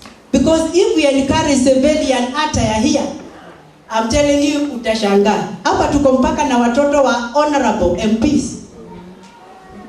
Tuko na watoto wa watumishi wa Mungu, na mnajua watumishi wa Mungu wanakaa vizuri na wanastahili kuishi vizuri. Tuko na watoto who are even orphans, total orphans, they don't have any parents. So we want to make sure all students here are equal. All of them. So hata hawa wenye wanaongea juu ya special. That is why Madam Julia discouraged that. Because if you go to know what they are calling special, they want to be seen like they are coming from special families. You just sympathize with them. Ugali and cabbage, is that one anything special? So we have again taught, gone round classes. Because I don't know what notion this one is with our daughters. They imagine that when you are not eating, you are eating something slightly different from others. It's like you belong to a certain class. And you are saying no. So we want you to know all your daughters are treated equally, regardless of where they come from. And here we have all tribes in this school. So don't imagine because your child comes from Kisumu or from Mombasa that they are going to be treated differently from others. We treat all kids here in the same way. We would also wish to tell the parents, here we encourage freedom of worship. I'm seeing Sheikh is here. He's even supposed to be in the mosque, but is here because of the importance he attaches to such meetings. Sheikh mkubwa wa Islamu wako hapa, meleta watoto kama 6, and every year he brings so many. I think he loves the school because we have even given them a room where they are doing their worship. We have given the Catholics a room, and I think every Sunday there's a priest who comes here because we want to encourage freedom of worship, and we want everyone to feel that they are in the right place. We have SDAs. They don't even do any studies on Saturday, and we have said, however much we really want to introduce many other things, we have also said, let us also respect that faith. If by praying on Saturday, our school is going to go far, I think, let it be. In fact, I want you to know, our best candidates as we talk in Form 4 are from the SDA movement. The teachers who are here, even last year. So tumesema kama kweli hata wakisoma Saturday bado kanisa Saturday bado ndio wako number 1. So it appears they are okay, eh? It appears the Lord they are praying to is genuine. So kuna watoto wamefukuzwa shule zingine because wanavaa hiyo, what do you call it, eh? Yeah, tumwambia kujeni hapa. Sisi hatuna shida na kitambaa. Bora tu iwe at least hatutaki again many colors at yellow, green, what we told them, let it be either blue or white. Na wako sawa. If you see them competing, even making presentations for assembly, that is the time you would know these girls are just one. And they don't look at one another depending on where they worship. So I think we would want you to know that, so that even when you are there, don't imagine your daughter is being segregated in any way because of maybe where she comes from or where she worships. So we don't have a canteen. So this school is pocket friendly kwa wazazi. Sasa mtoto unampea 2,000 za kufanya nini? Hakuna canteen. Hakuna. Pesa ni ya kufanya nini? Itamsumbua tu bure. Si hata ukiwa na pesa nyingi wewe inakusumbua, and you want to start making many errands, so that you spend it. Don't give them a lot of money. It is not very necessary. Hakuna canteen. But kama kuna hiyo tu ataenda, and Mr. Irogo explained that very well. Mpe hiyo kidogo, sio nyingi. Mr. Irogo should also have told you, even tomorrow we have some groups that will be leaving. We have a bus, by the way, a 62-seater bus, and a very competent driver. We also have another school van, na tumepaint zote yenu mtaziona. Kuna watoto wakati mwingine, a group that is leaving, tunataka wajae wawe 60. Mr. Irogo, I don't know that he's here. Sometimes they could be 58. So how many more are needed to fill the bus? Although sio lazima ijazwe. We hope your daughter hata kuwa that girl in the school mwenye lazima ajaze bus. Kama ni history na hafanyi history, ndiye huyo ako huko ameenda Kisumu. Kama sijui ni nini nyingine, ndiye huyo ameenda Nyahururu. We have such kind of kids. They want to be everywhere, and they are the people extorting money from you unnecessarily. Please, let's be very clear. I think Mr. Irogo explained on the number of tours that should be there, and anytime there is such a thing happening, you will be served with a letter from the school. Tumeelewana wazazi? Kwa hivyo, it's good to be very keen on, and if you are not sure of anything, call your class teacher. Please call the class teacher. Na sasa vile tumechagua parent reps, muwaulize.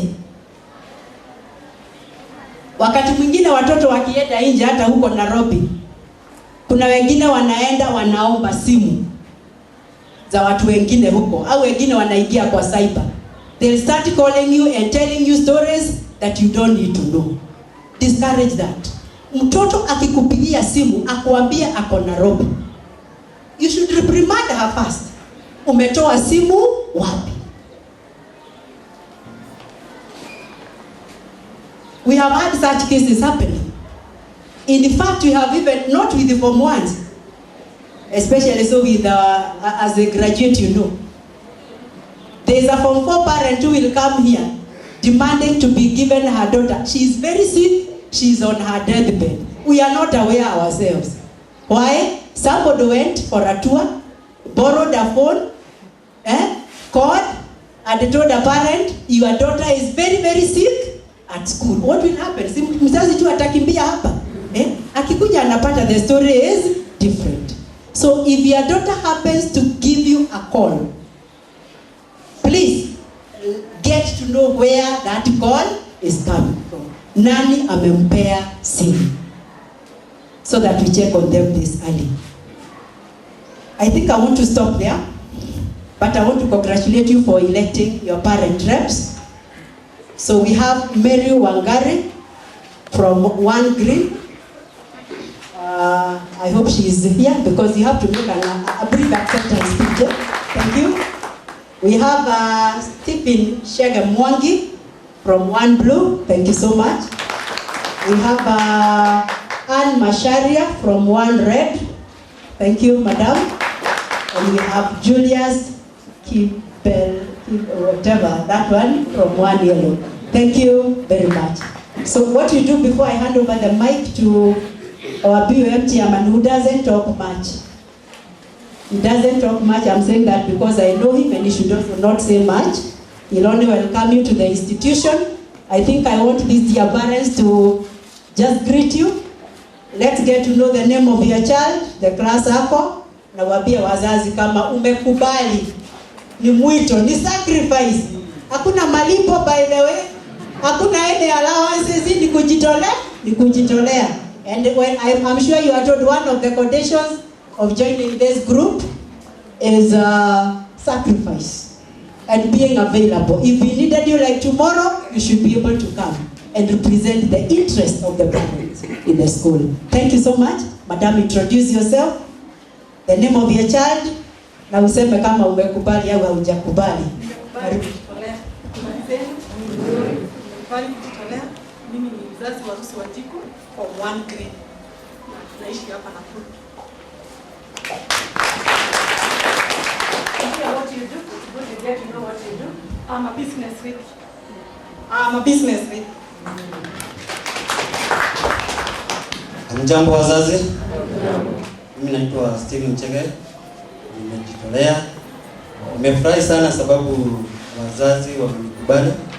Nitawafanyia kazi kulingana na venye inastahili. Nimefurahi sana. Kwa kazi ninafanya huko industrial area. Kazi kama uko na gari, kama kuchonga chuma, hiyo utanikuta huko jua kali. Na ukiuliza kwa Chege, utaelezewa ni wapi. Asanteni sana. Amjambo nyote. My name is Julius Olekibele Kenya kutoka Narok County. Na mimi ni mfanyabiashara katika laini hii ya Nakuru na pia mimi ni mfugaji. Kwa hivyo mimi nimefurahia shule hii. Mkuu yangu anaitwa Olekibele Kenya ama Grace katika darasa la Form 1 Yellow. Na nimefurahi sana kuwa nimeweza kuja kusimama hapa nikijitolea kuangalia welfare ya watoto wetu. Asanteni sana. Habari ya kila mmoja. Kwa majina ni Anne Masharia. Ni mkaaji wa Gilgil. Naitwa Monica Waithera Masharia. Kwa leo nimekubali kuwa class representative. Hata kama ilikuwa kazi ambayo haina job, hatukuwa na job description ambayo napigania kujua ni wadhifa gani ninafanya, but I have decided na nimekubali kuwa na ule wadhifa. Asanteni sana. Congratulations upon your appointment. Wacha tufanye hii kazi ni ya kujitolea. Unasikia masaa yenye tunalala? Tunatoka hapa saa 6 usiku for 2 years and we are not complaining. And we come here even at 4 a.m. So umeingia kwa hiyo sasa group. Asante, wacheni tufanye kazi pamoja. We shape the destinies of these young girls that have been entrusted to us. I think we want to shift that mic. The other parent reps who are here, just mention your name, the class you are representing. After that, we hand over to the board chairman. Thank you. Habari ya jioni. Bwana asifiwe. Amen. Asalamu alaykum. Asante sana. Naitwa Nathan Gikonyo. Mimi nasimamia class 2 of 2B. Blue. Thank you. Okay, asante kwa principal, all protocols observed. I'm Mrs. Esther Wawero. My child is Winfred Mugabi Wawero, class representative from 3 Blue.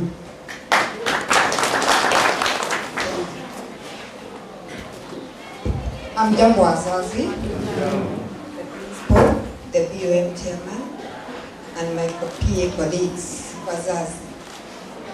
Nashukuru kwa vile mmekuja na nimeona ni vizuri sana. Niseme hata wakati tulikuja, wakati watoto wetu walikuwa form 1, our time was not like yours.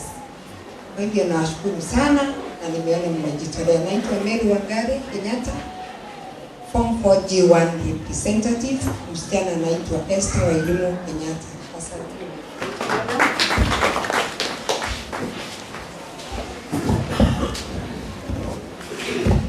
Habari zenu wazazi, chairman, BOM, principal, wazazi wenzangu, majina ni Anthony Njui, nawakilisha form 4 G2. Karibuni sana. Asifiwe Yesu. Haleluya. BOM chair, madam principal, wazazi, hamjambo. Mimi naitwa Joseph Duku, mtoto wangu ni wa kidato cha 3 green. Naitwa Mary Jerry. Na kisha wazazi, na hilo ni jambo nzuri. Sisi tuliingia katika shule hii ikiwa 8 days old. Mnajua tulikaribishwa tukiwa tukule kwa barabara. Hatukukubaliwa kukuja vile ambavyo pengine mlikuja. Sisi tulikaribishwa pale kwa barabara, tukapeana vitu vyetu vyote watoto na tukakaguliwa.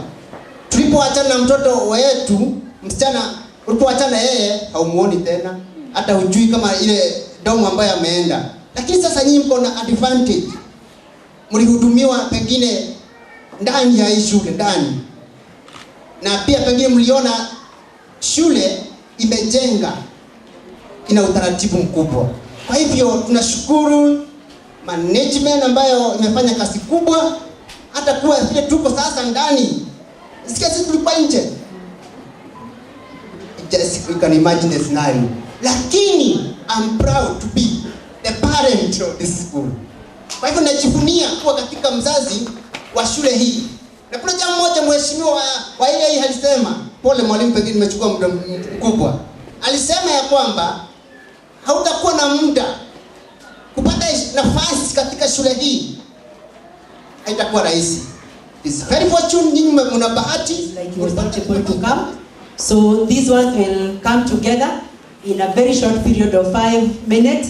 They will come up with the PA chair and you will get to see the PA chair when you come in second term for our AGM.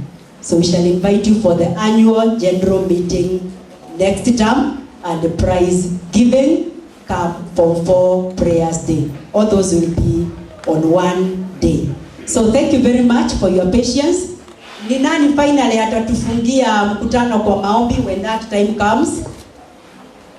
Kuna mwenye amenenewa na Mungu ni atatufungia mkutano kwa maombi, na ni wengi, si ni wengi?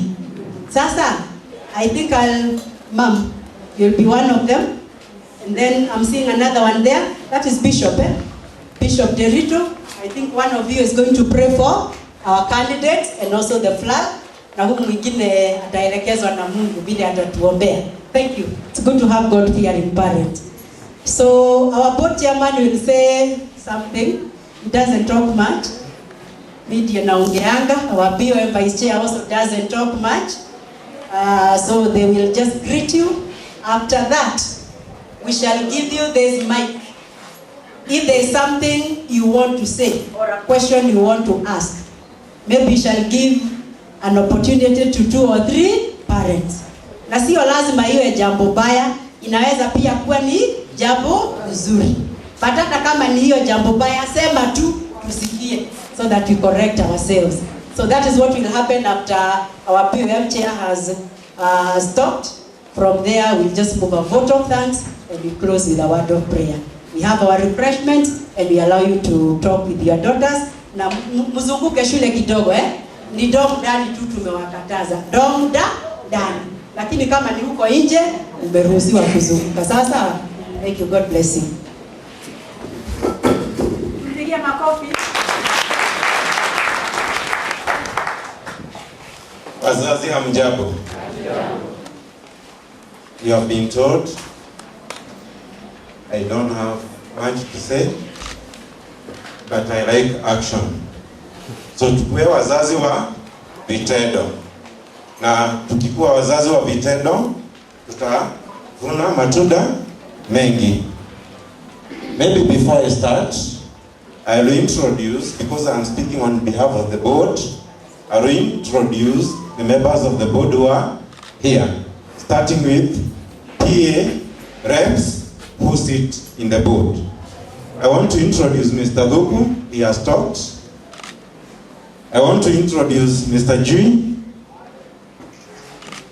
I want to call upon Vice Chair of the board, Mr. Kege, to greet you. Bwana Chairman wa BOM na Principal, na wazazi, Bwana asifiwe.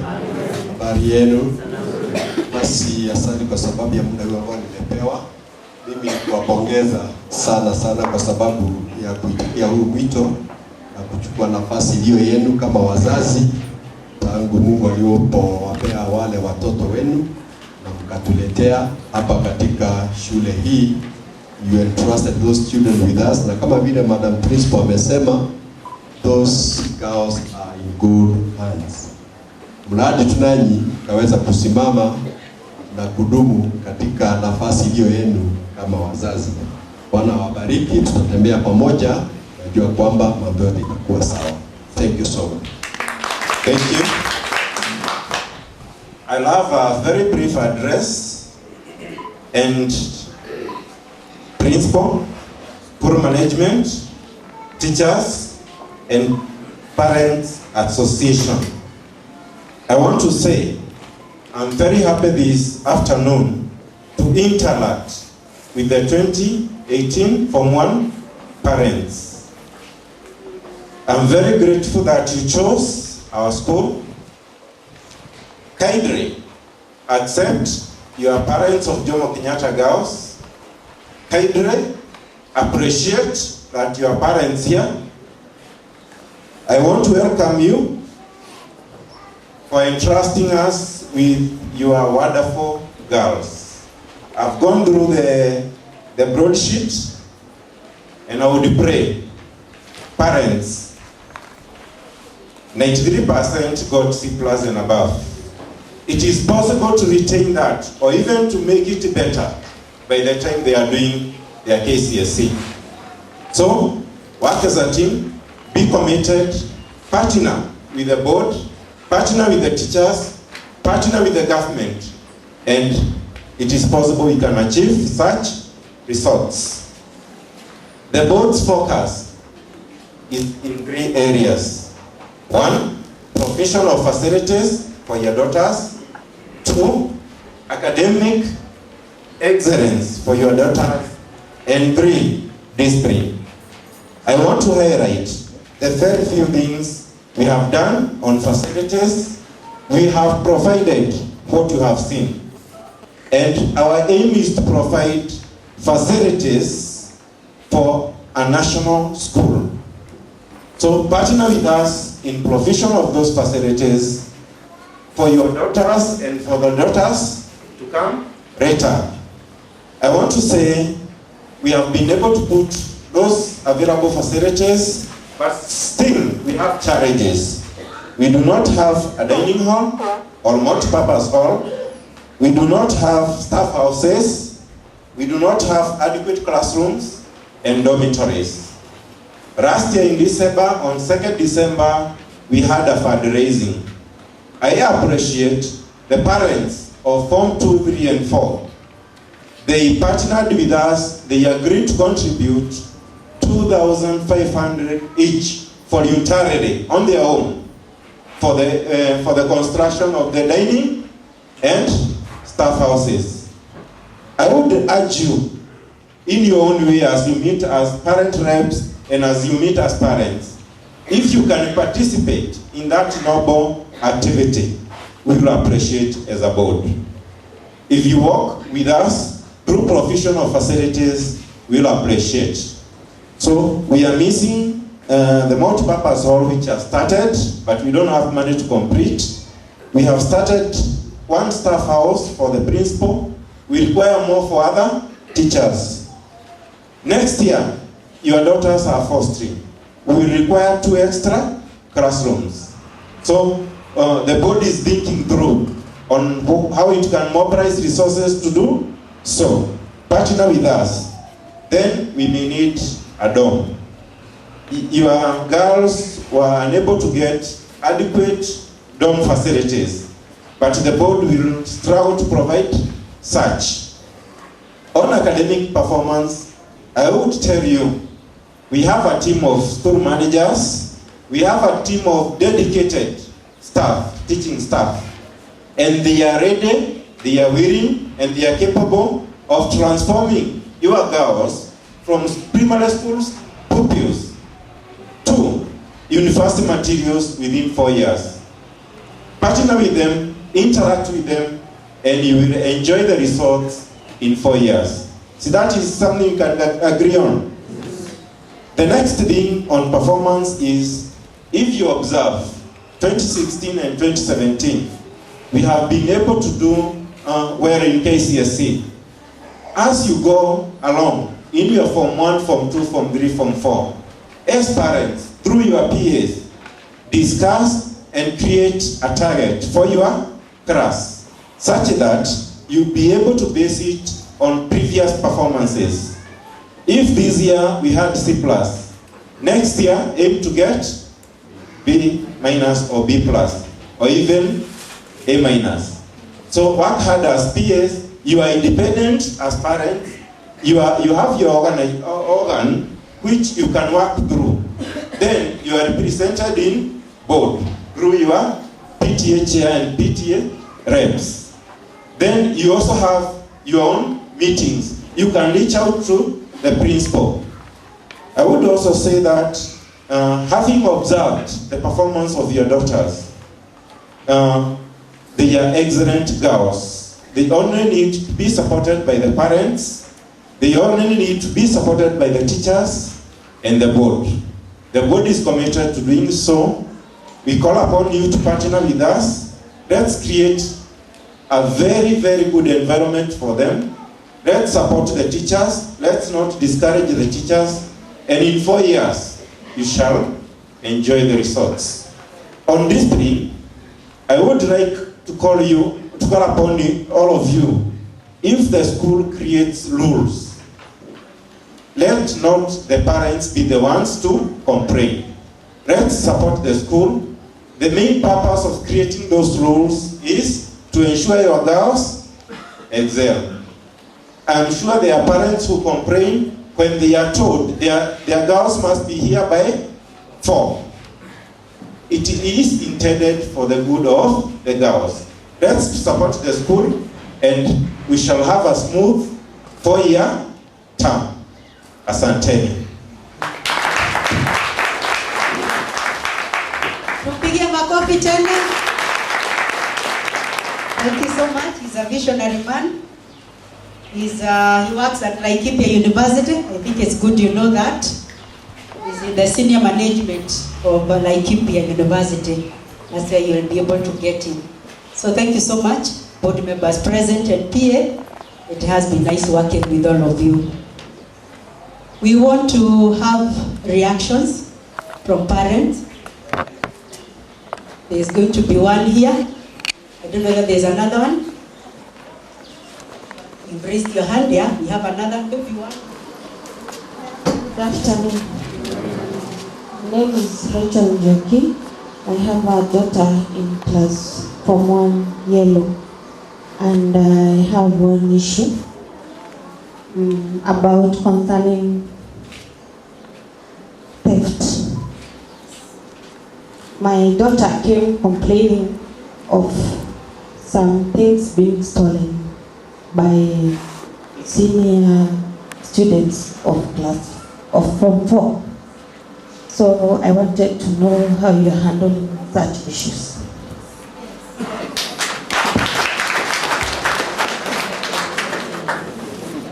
Hamjambo wazazi, hamjambo tena.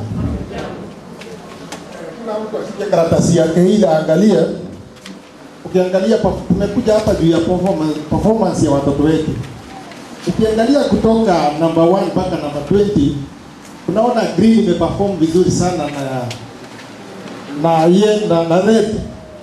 Kama sasa mtoto wangu anasoma Form 1 blue. Kwanza yao iko namba 20.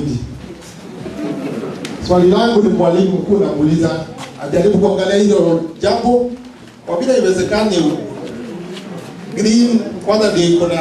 Hebu hesabuni muone ni kitu kama 13 students wameperform vizuri kwa green kuliko hizi zingine zote. Na tumekuja hapa ni mapema sana, okay, ni mapema sana complain, lakini ni vizuri kuanzia hapa chini ndio wajue mahali shida iko. Sababu iwezekani watoto green ndio kwanza kuna kutoka namba 2 wako mbele sana. Hawa wengine wetu wako huko nyuma. Sasa tujue walimu wajue shida iko wapi katika hilo madarasa mengine, especially yellow,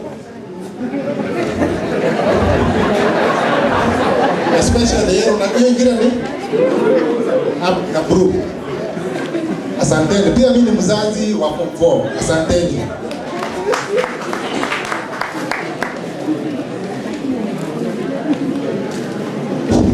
Alhamdulillah, salatu wassalamu ala rasulillah. Wananiita Hassan Sheikh, mzazi wa Amal Hassan, one red. Wacha tumsikilize. Thank you Sheikh. Langu likuwa hii shule yetu, na sitaki kuongea juu ya mambo mengi, ila tu kama jamii ama kama Waislamu, hiyo ni maombi, si amri, welewani kidogo. Siku kama labda ya leo ni Ijumaa, na nyinyi pia wale ambao wanasimamia shule, unajua ni vizuri pia kama Jumapili ama Jumamosi pia tuzingatiwe vizuri, kwa sababu hata leo hatukusali na ni Ijumaa na tuliwaheshimu tu, na heshima hii inaendelea vizuri, hakuna ubaya. Lakini tunaomba pia katika BOM ama PTA huwa tunazingatiwa wakati kama huu. Sisi pia hatutaki kutupa watoto hapa na tusiwe na habari yao. Hapana, tunataka kushiriki namna hii, tuwe pamoja na tunaendeleza shule hii pamoja. Lakini naomba tafadhali, ikiwa itapangwa mkutano kama huu, iwe ni siku nyingine kama labda Wednesday ama Thursday, wakati ambapo labda tunaweza sema hata sisi tunaweza kujiprepare zaidi na tunakuja kuichangia shule hii kwa wazo, kwa maoni na pia kwa usaidizi wowote ambao shule yetu inahitajika. Na kwa nini tulipoteza leo Ijumaa? Kwa sababu katika sheria yetu ama ya Kiislamu ni kuwa ukiwa utapuza na kufundisha msichana ni kama umejenga nchi nzima kama Kenya. Kwa hivyo tunafurahi uweze kujenga wasichana wetu ili tuweze kujenga nchi yetu pia. Na hiyo request tafadhali kutoka BOM chairman Madam Cheriot ambaye ni principal yetu na pia PTA, tafadhali tunaomba sana, sisi tunataka kushiriki kwa activity yeyote, tuko tayari. Kwa hivyo tafadhali hiyo pia izingatiwe. Wasalamu, asanteni.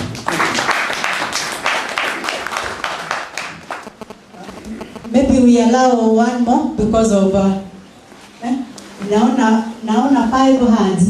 We can manage all that time. Maybe Mr. Yaka, you could begin from behind so that they don't feel left out. So tuwape order, si mnachelewa kukula na kuwaona warembo. Sawa, inueni mikono wenye wanaongea. I think we can give like 3 more. Is that okay with you parents? All of them,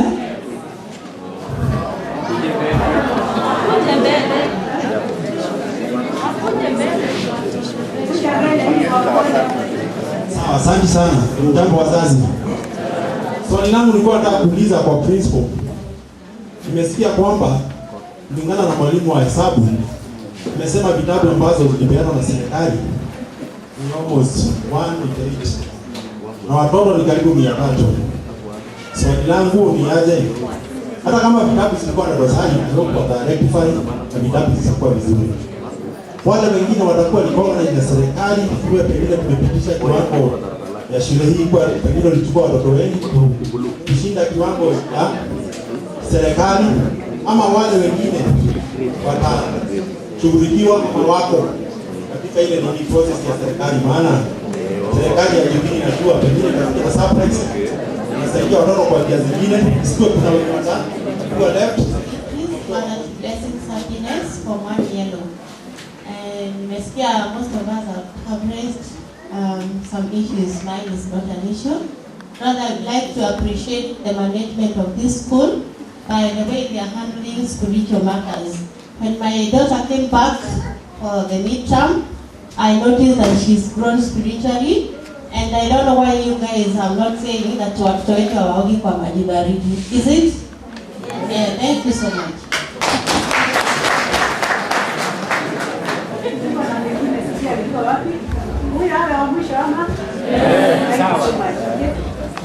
Yes, I do appreciate everything done here today. My name is Reverend Jomo. My daughter is Rejoice Evans from 1 grade. And my concern is about the story books that Madam said that they are still waiting for the government to provide. I do ask the institution to permit parents, if one parent or all of us can afford to buy for our children, rather than waiting for the government, we'll be allowed to buy for our children those books. Thank you very much.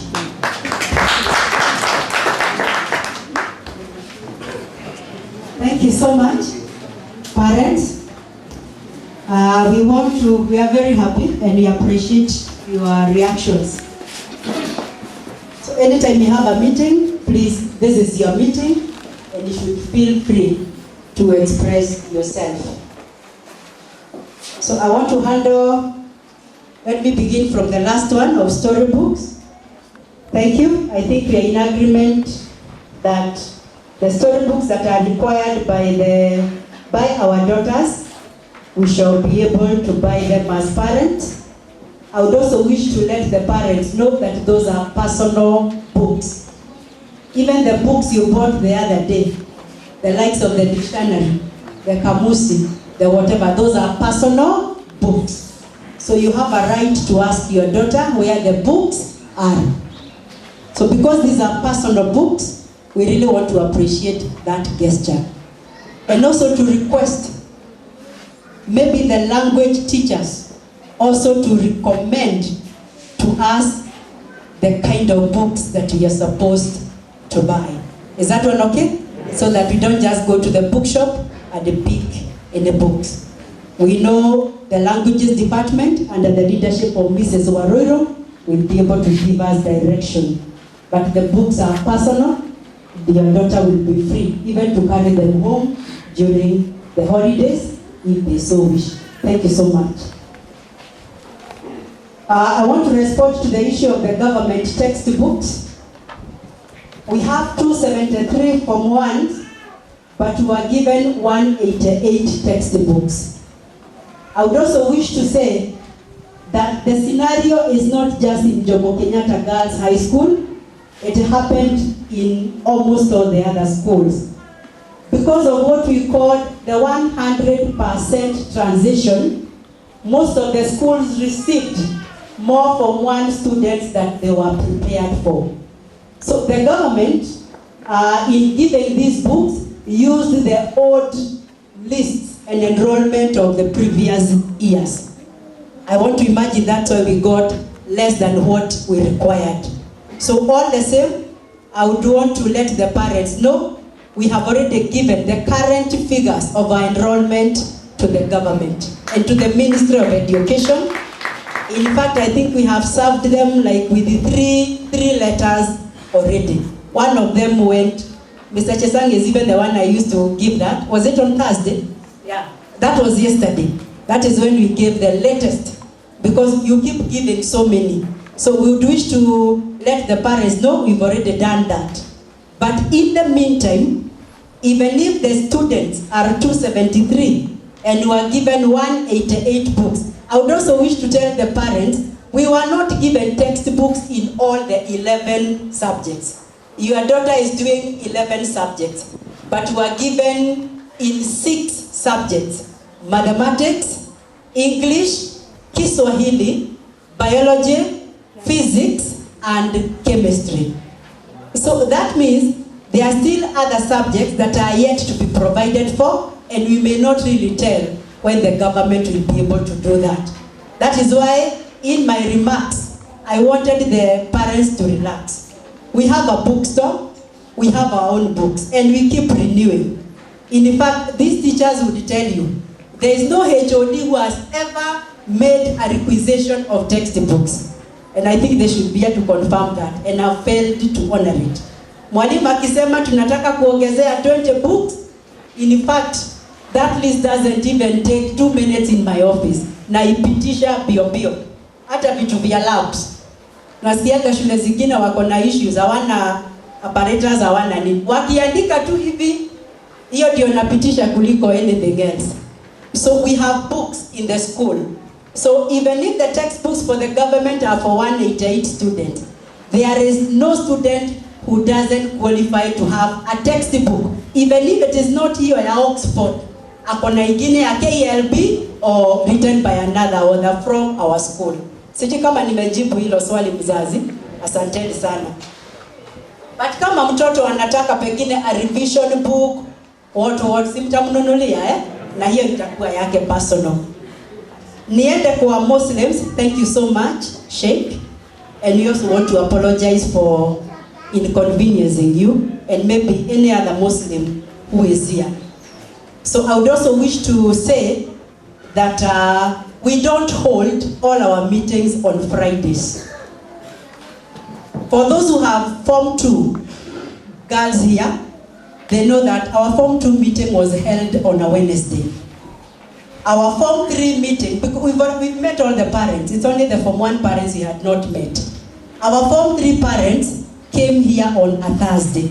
So I think I would first of all wish to clarify that we are not after murdering you or maybe killing your religion. Far from that.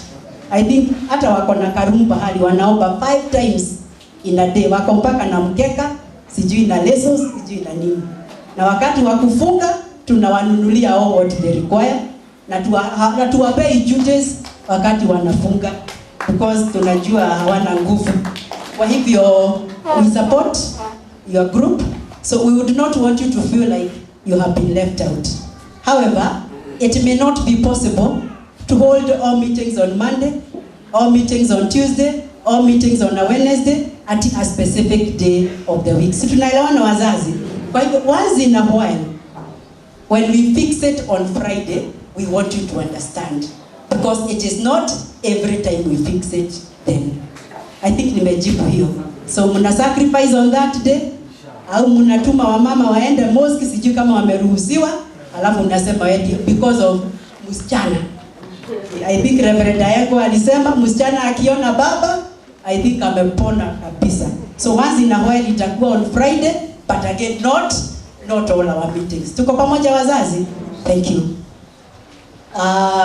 The other one is on performance of our Form 1 girls. The good thing with that broadsheet, when you go home, we want you to look at it more seriously. That is your document. Usiachie mtoto, hiyo ni yako, sawa sawa? Utaenda uangalia mpaka the KCPE entry. Na ndio utagundua hakuna criteria kama hiyo tulitumia kuweka watoto one green na wengine one red. In fact, it was at random. Mrs. Gige, who is in charge of that department, will tell you when 4 girls come at a go. One anaenda hii, mwingine yellow, mwingine red, mwingine. Kwa hivyo, hakuna watoto tumekondem ati nyinyi amperform vizuri, muende one blue or muende one yellow. Ni kitu tu imejitokezea. And I really want to appreciate the parent who was keen enough to notice that. So parent rep one blue, uko wapi? Kazi imeanza leo. Sio kesho. Parent rep one yellow. Kazi imeanza leo. And I would also want you to know, I told you all our teachers are qualified.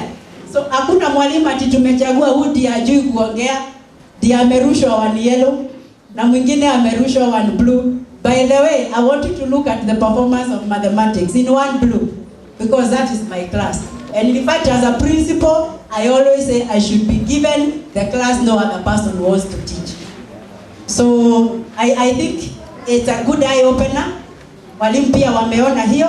Please let us think about it, because we don't know what is happening, but I think we are going to look at it more seriously. So walimu, simesikia? So wazazi, parent reps pia mmesikia. Lakini hata hawa one green, I want to say bado hiyo performance iko chini. Out of 273 girls, and I told them about 200 should be getting grade A in the first exam. Kwa hivyo wazazi wa one green, msiende nyumbani na mlale ati muingie kwa comfort zone. Hawa watoto hawajapita. You know, it's good I tell you the truth. Hawa watoto hawajapita. They are supposed to be having A's, being the very first exam.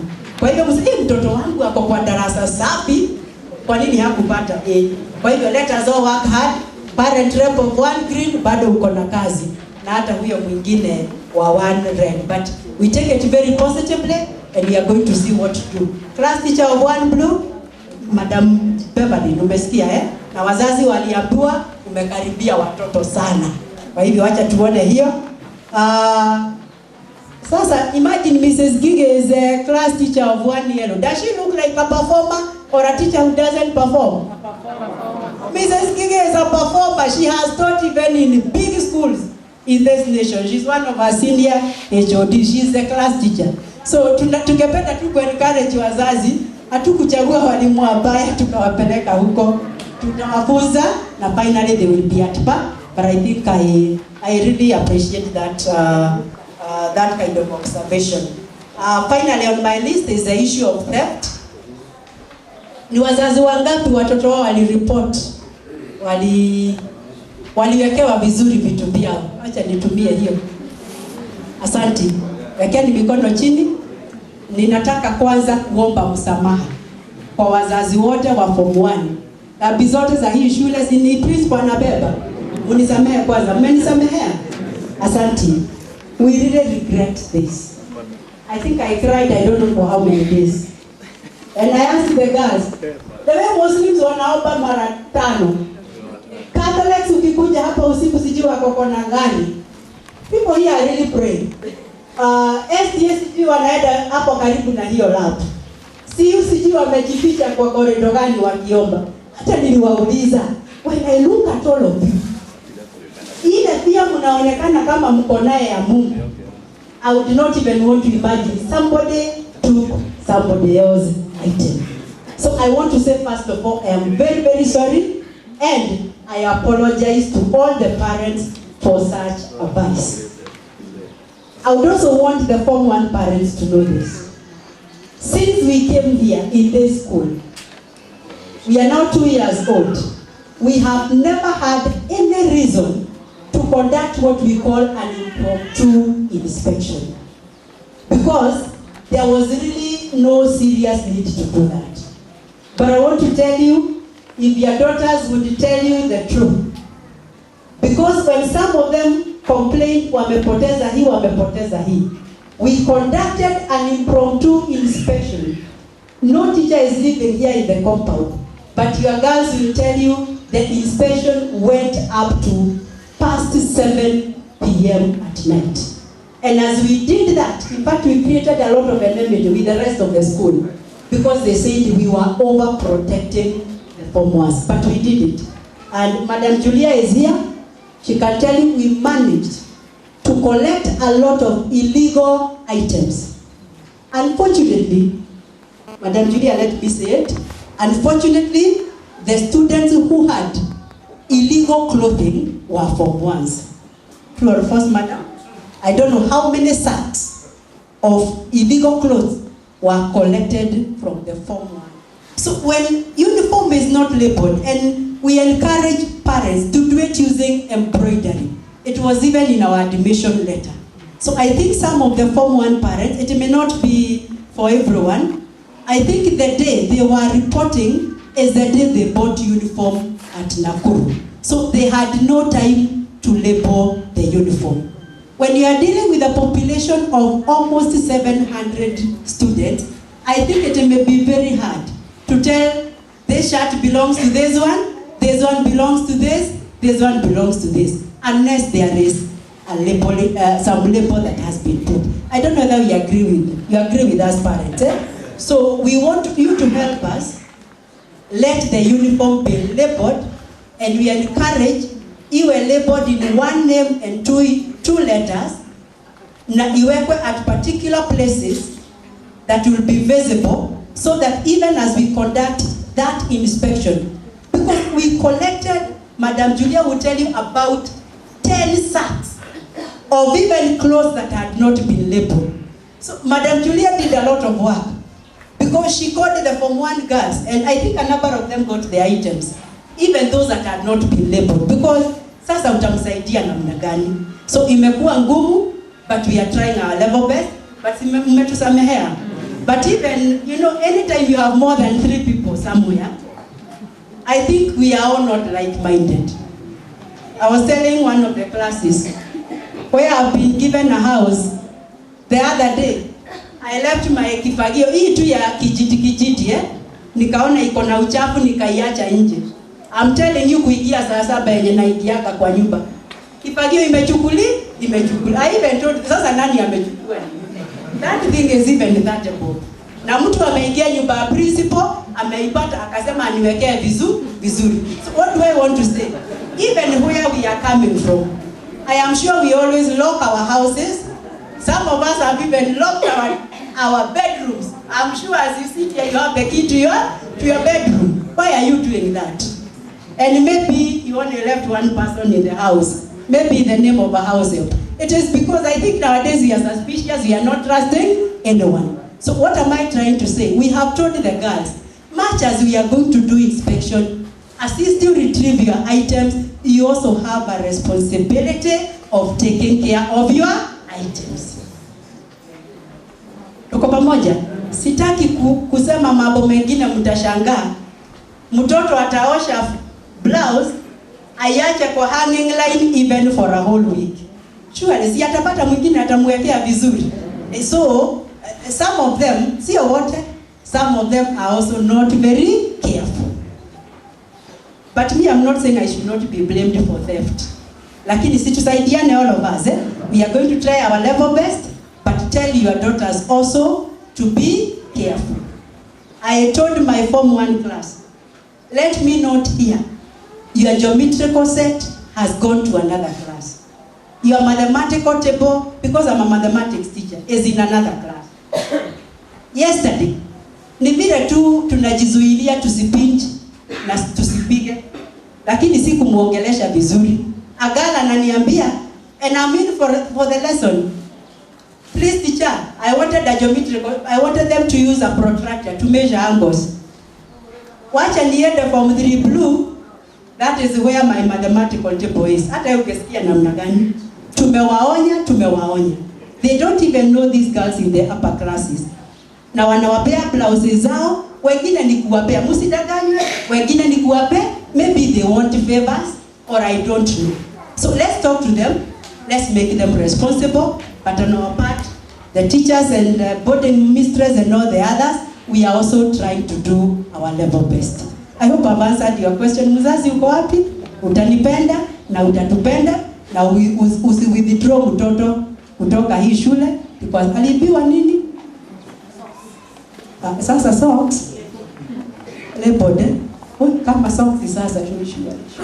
Can I tell you something else, wazazi, as I see it? Zingine sio kuibiwa. Kuna wasichana wako so lazy. I think we are bringing up kids who are very lazy. So mtoto atakuwa so lazy to the extent hawezi osha socks. Na unajua tunawakagua sana. Hapa huwezi vaa kitu chafu na usurvive. So yake kama ni chafu na alishindwa kuosha yake, what will she do? Anaenda kwa hanging line, anapata yenye iko hapo. Ndio anavaa. By the time uone hiyo lebo na ingine mtu ameweka hapa kwa vidole, called vidole hizi za miguu. Sasa hii utaona za ngapi? And then you'll be surprised. Zingine zinaibiwa kwa hanging line, bado wanazipata kwa hanging line lakini ikiwa chafu. Jaza pende. Shati inachukuliwa mtu anavaa alafu lakini ni wachache sana. So I think I've given you details that I didn't want you to know, but this is a society, this is a community. You don't expect all people to be thinking alike. Thank you. If you have any other issues, please, you're free to visit our school. Our doors are open. We don't fear criticism. In fact, we love it so much because it will help us to grow. I call upon Madam Wanyaga. Is she around? She's going to move a vote of thanks. After that, I'll call upon our dear lady and our bishop to say the final prayer. And our lady, as you pray, we have some refreshments for you. So you are also going to commit that one to God. So Madam Wanyaga, please come over and move a vote of thanks. And as you pray, parents watasimama because wamechoka sana. We are sorry hamjazoea kuketi the way mmeketi kwa benches. Tusamehe kabisa, we shall be somewhere very soon. God bless you. Wageni wetu, mine is a very simple task. Nataka kushukuru Mungu kwanza, turudishie shukrani zetu kwa kutupea hii siku. Tulipanga, tukapanga, lakini imetimia na ametulinda mpaka saa hii. Akawaleta safari kutoka mbali na mko sawa, mko wazima, si ndio? Tushukuru Mungu kabisa, hasa kwa kutupea shule kama wazazi. Kuna wengine walitembea wakakosa, kuna wengine hata hawajaingia mashule lakini wao ulipata, si ndio? Kwa hivyo narudishia Mungu shukrani on your behalf for that favor because it's not it's a privilege. We thank God for that. We also thank you for coming, you parents. Mlialikwa, mungekataa kuja na kuna kitu tungefanya, si ndio? Tuseme kama mayuzi tungedu nini, si ndio? Tungekaa tu tukasirike na tuendelee. Lakini mlikuja, mmevumilia, wengine wamekaa nje. Tunaomba msamaha juu ya hiyo. Tunajua Mungu atatubariki na jumba kubwa. Tunarudisha shukrani ahead of time because we know God is going to take us very far and next time we shall all fit wherever He will give us. I thank this part of the group, our BOG, Board of Management, PA, who are there before and those who have come, and especially the new ones who are accepting. Maybe at our Gekata, and we didn't have forced you. So we thank you very much for accepting to be a servant, to be a representative of the other, not because you are idle, lakini umejitolea. Tunakushukuru sana na tunakuombea nguvu kutoka kwa Mungu na hekima na utajiri wa roho na wa mwili niweze kutumikia hii shule. Si rahisi, it is growing, but we know we are going to benefit from you. I want to thank my colleagues, the teachers. I can't say thank you enough because I'm part of the game.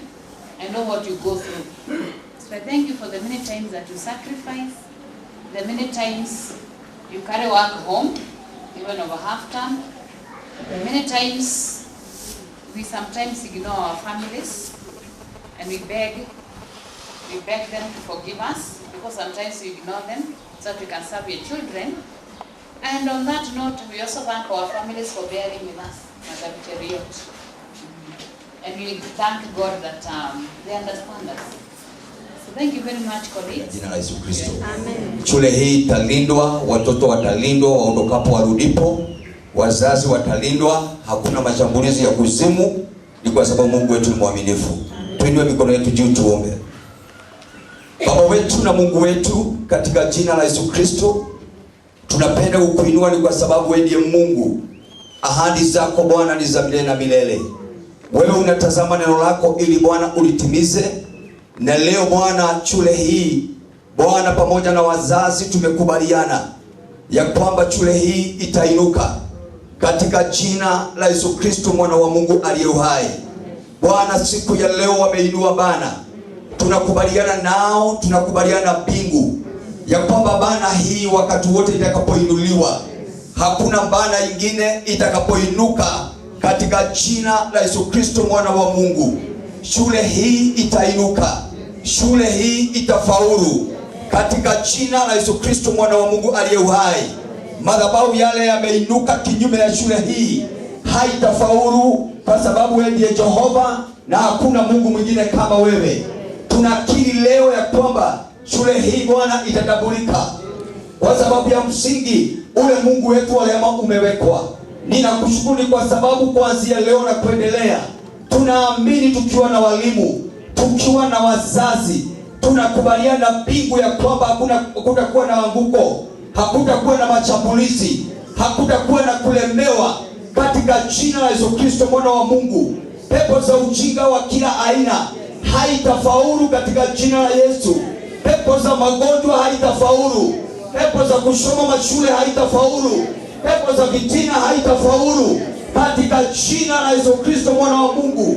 Tumeinua jina lako kwa shule hii, uendelee kutukika kwa sababu wewe ndiye Mungu. Kwa beko za shule hii tunanena damu ya mwana kondoo.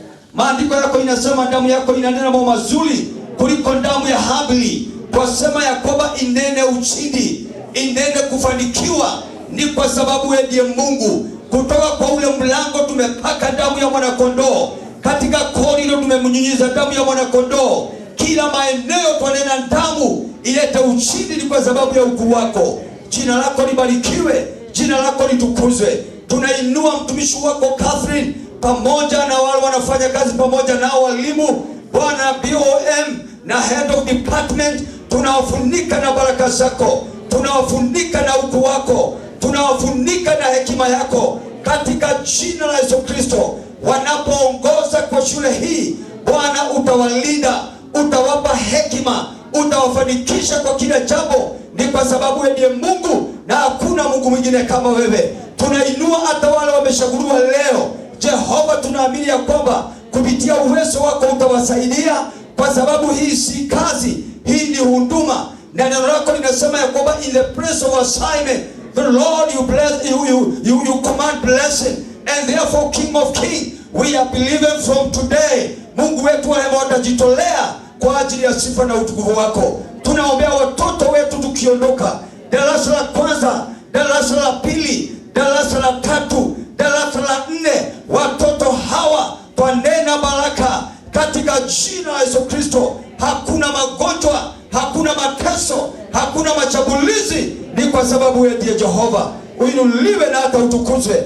Asante kwa sababu sisi wazazi ukiondoka, nimetamka baraka. Neno lako linasema ya kwamba kuna baraka za kuondoka na baraka za kurudi. Jehova na Mungu wetu, unaenda kubariki wazazi hawa wanaporudi nyumbani wakiwa na moyo wa kusimama shule hii. Jehova utawainua, uidimiwe na hata utukuzwe, maana ni katika jina la Kristo Mwana wa Mungu tumeomba na sote tuseme amen. Amen. Bwana wa amani abariki.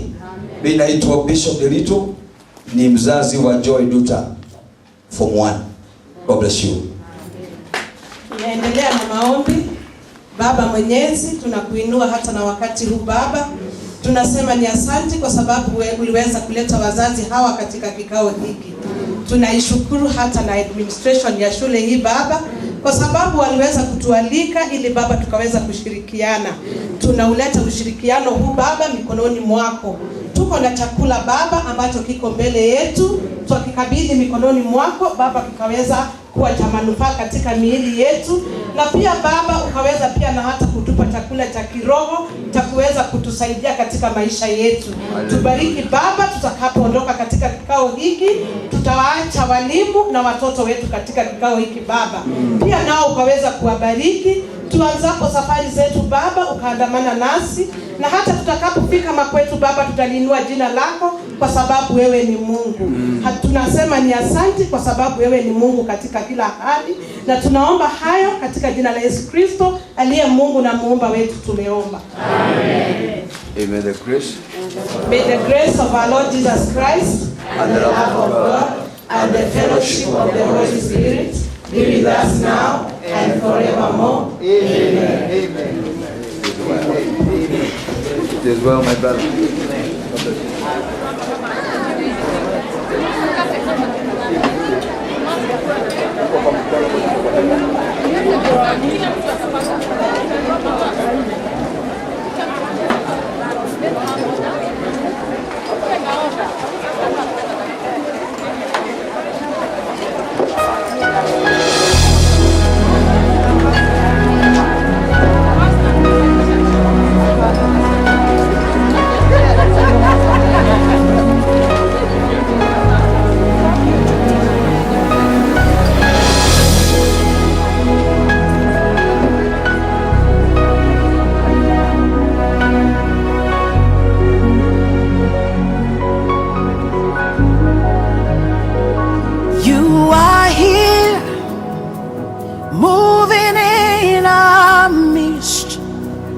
I worship you. I worship you. You are here working in this place. I worship you. I worship you. You are here moving in our midst. I worship you. I worship you. You are here working in this place. I worship you. I worship you. Hey, waymaker, miracle worker, promise keeper, light in the darkness. My God, that is who you are. Waymaker, miracle worker, promise keeper, light in the darkness. My God, that is who you are. You are here, touching every heart. I worship you. I worship you. You are here, healing every heart. I worship you. I worship you.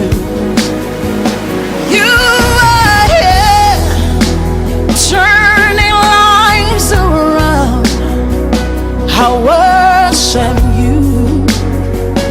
I worship you. You are here, mending every heart. I worship you. I worship you. Hey, we make a miracle walker, promise keeper, light in the the darkness. That is who you are. Yeah, waymaker, miracle worker, promise keeper, light in the darkness. My God, that is who you are. You wipe away all tears. You mend the broken heart. You're the answer to it all. Jesus, you wipe away all tears. You mend the broken heart. You're the answer to it all, to it all. Jesus, yeah. Waymaker, miracle worker, promise keeper, light in the darkness. My God, that is who you are.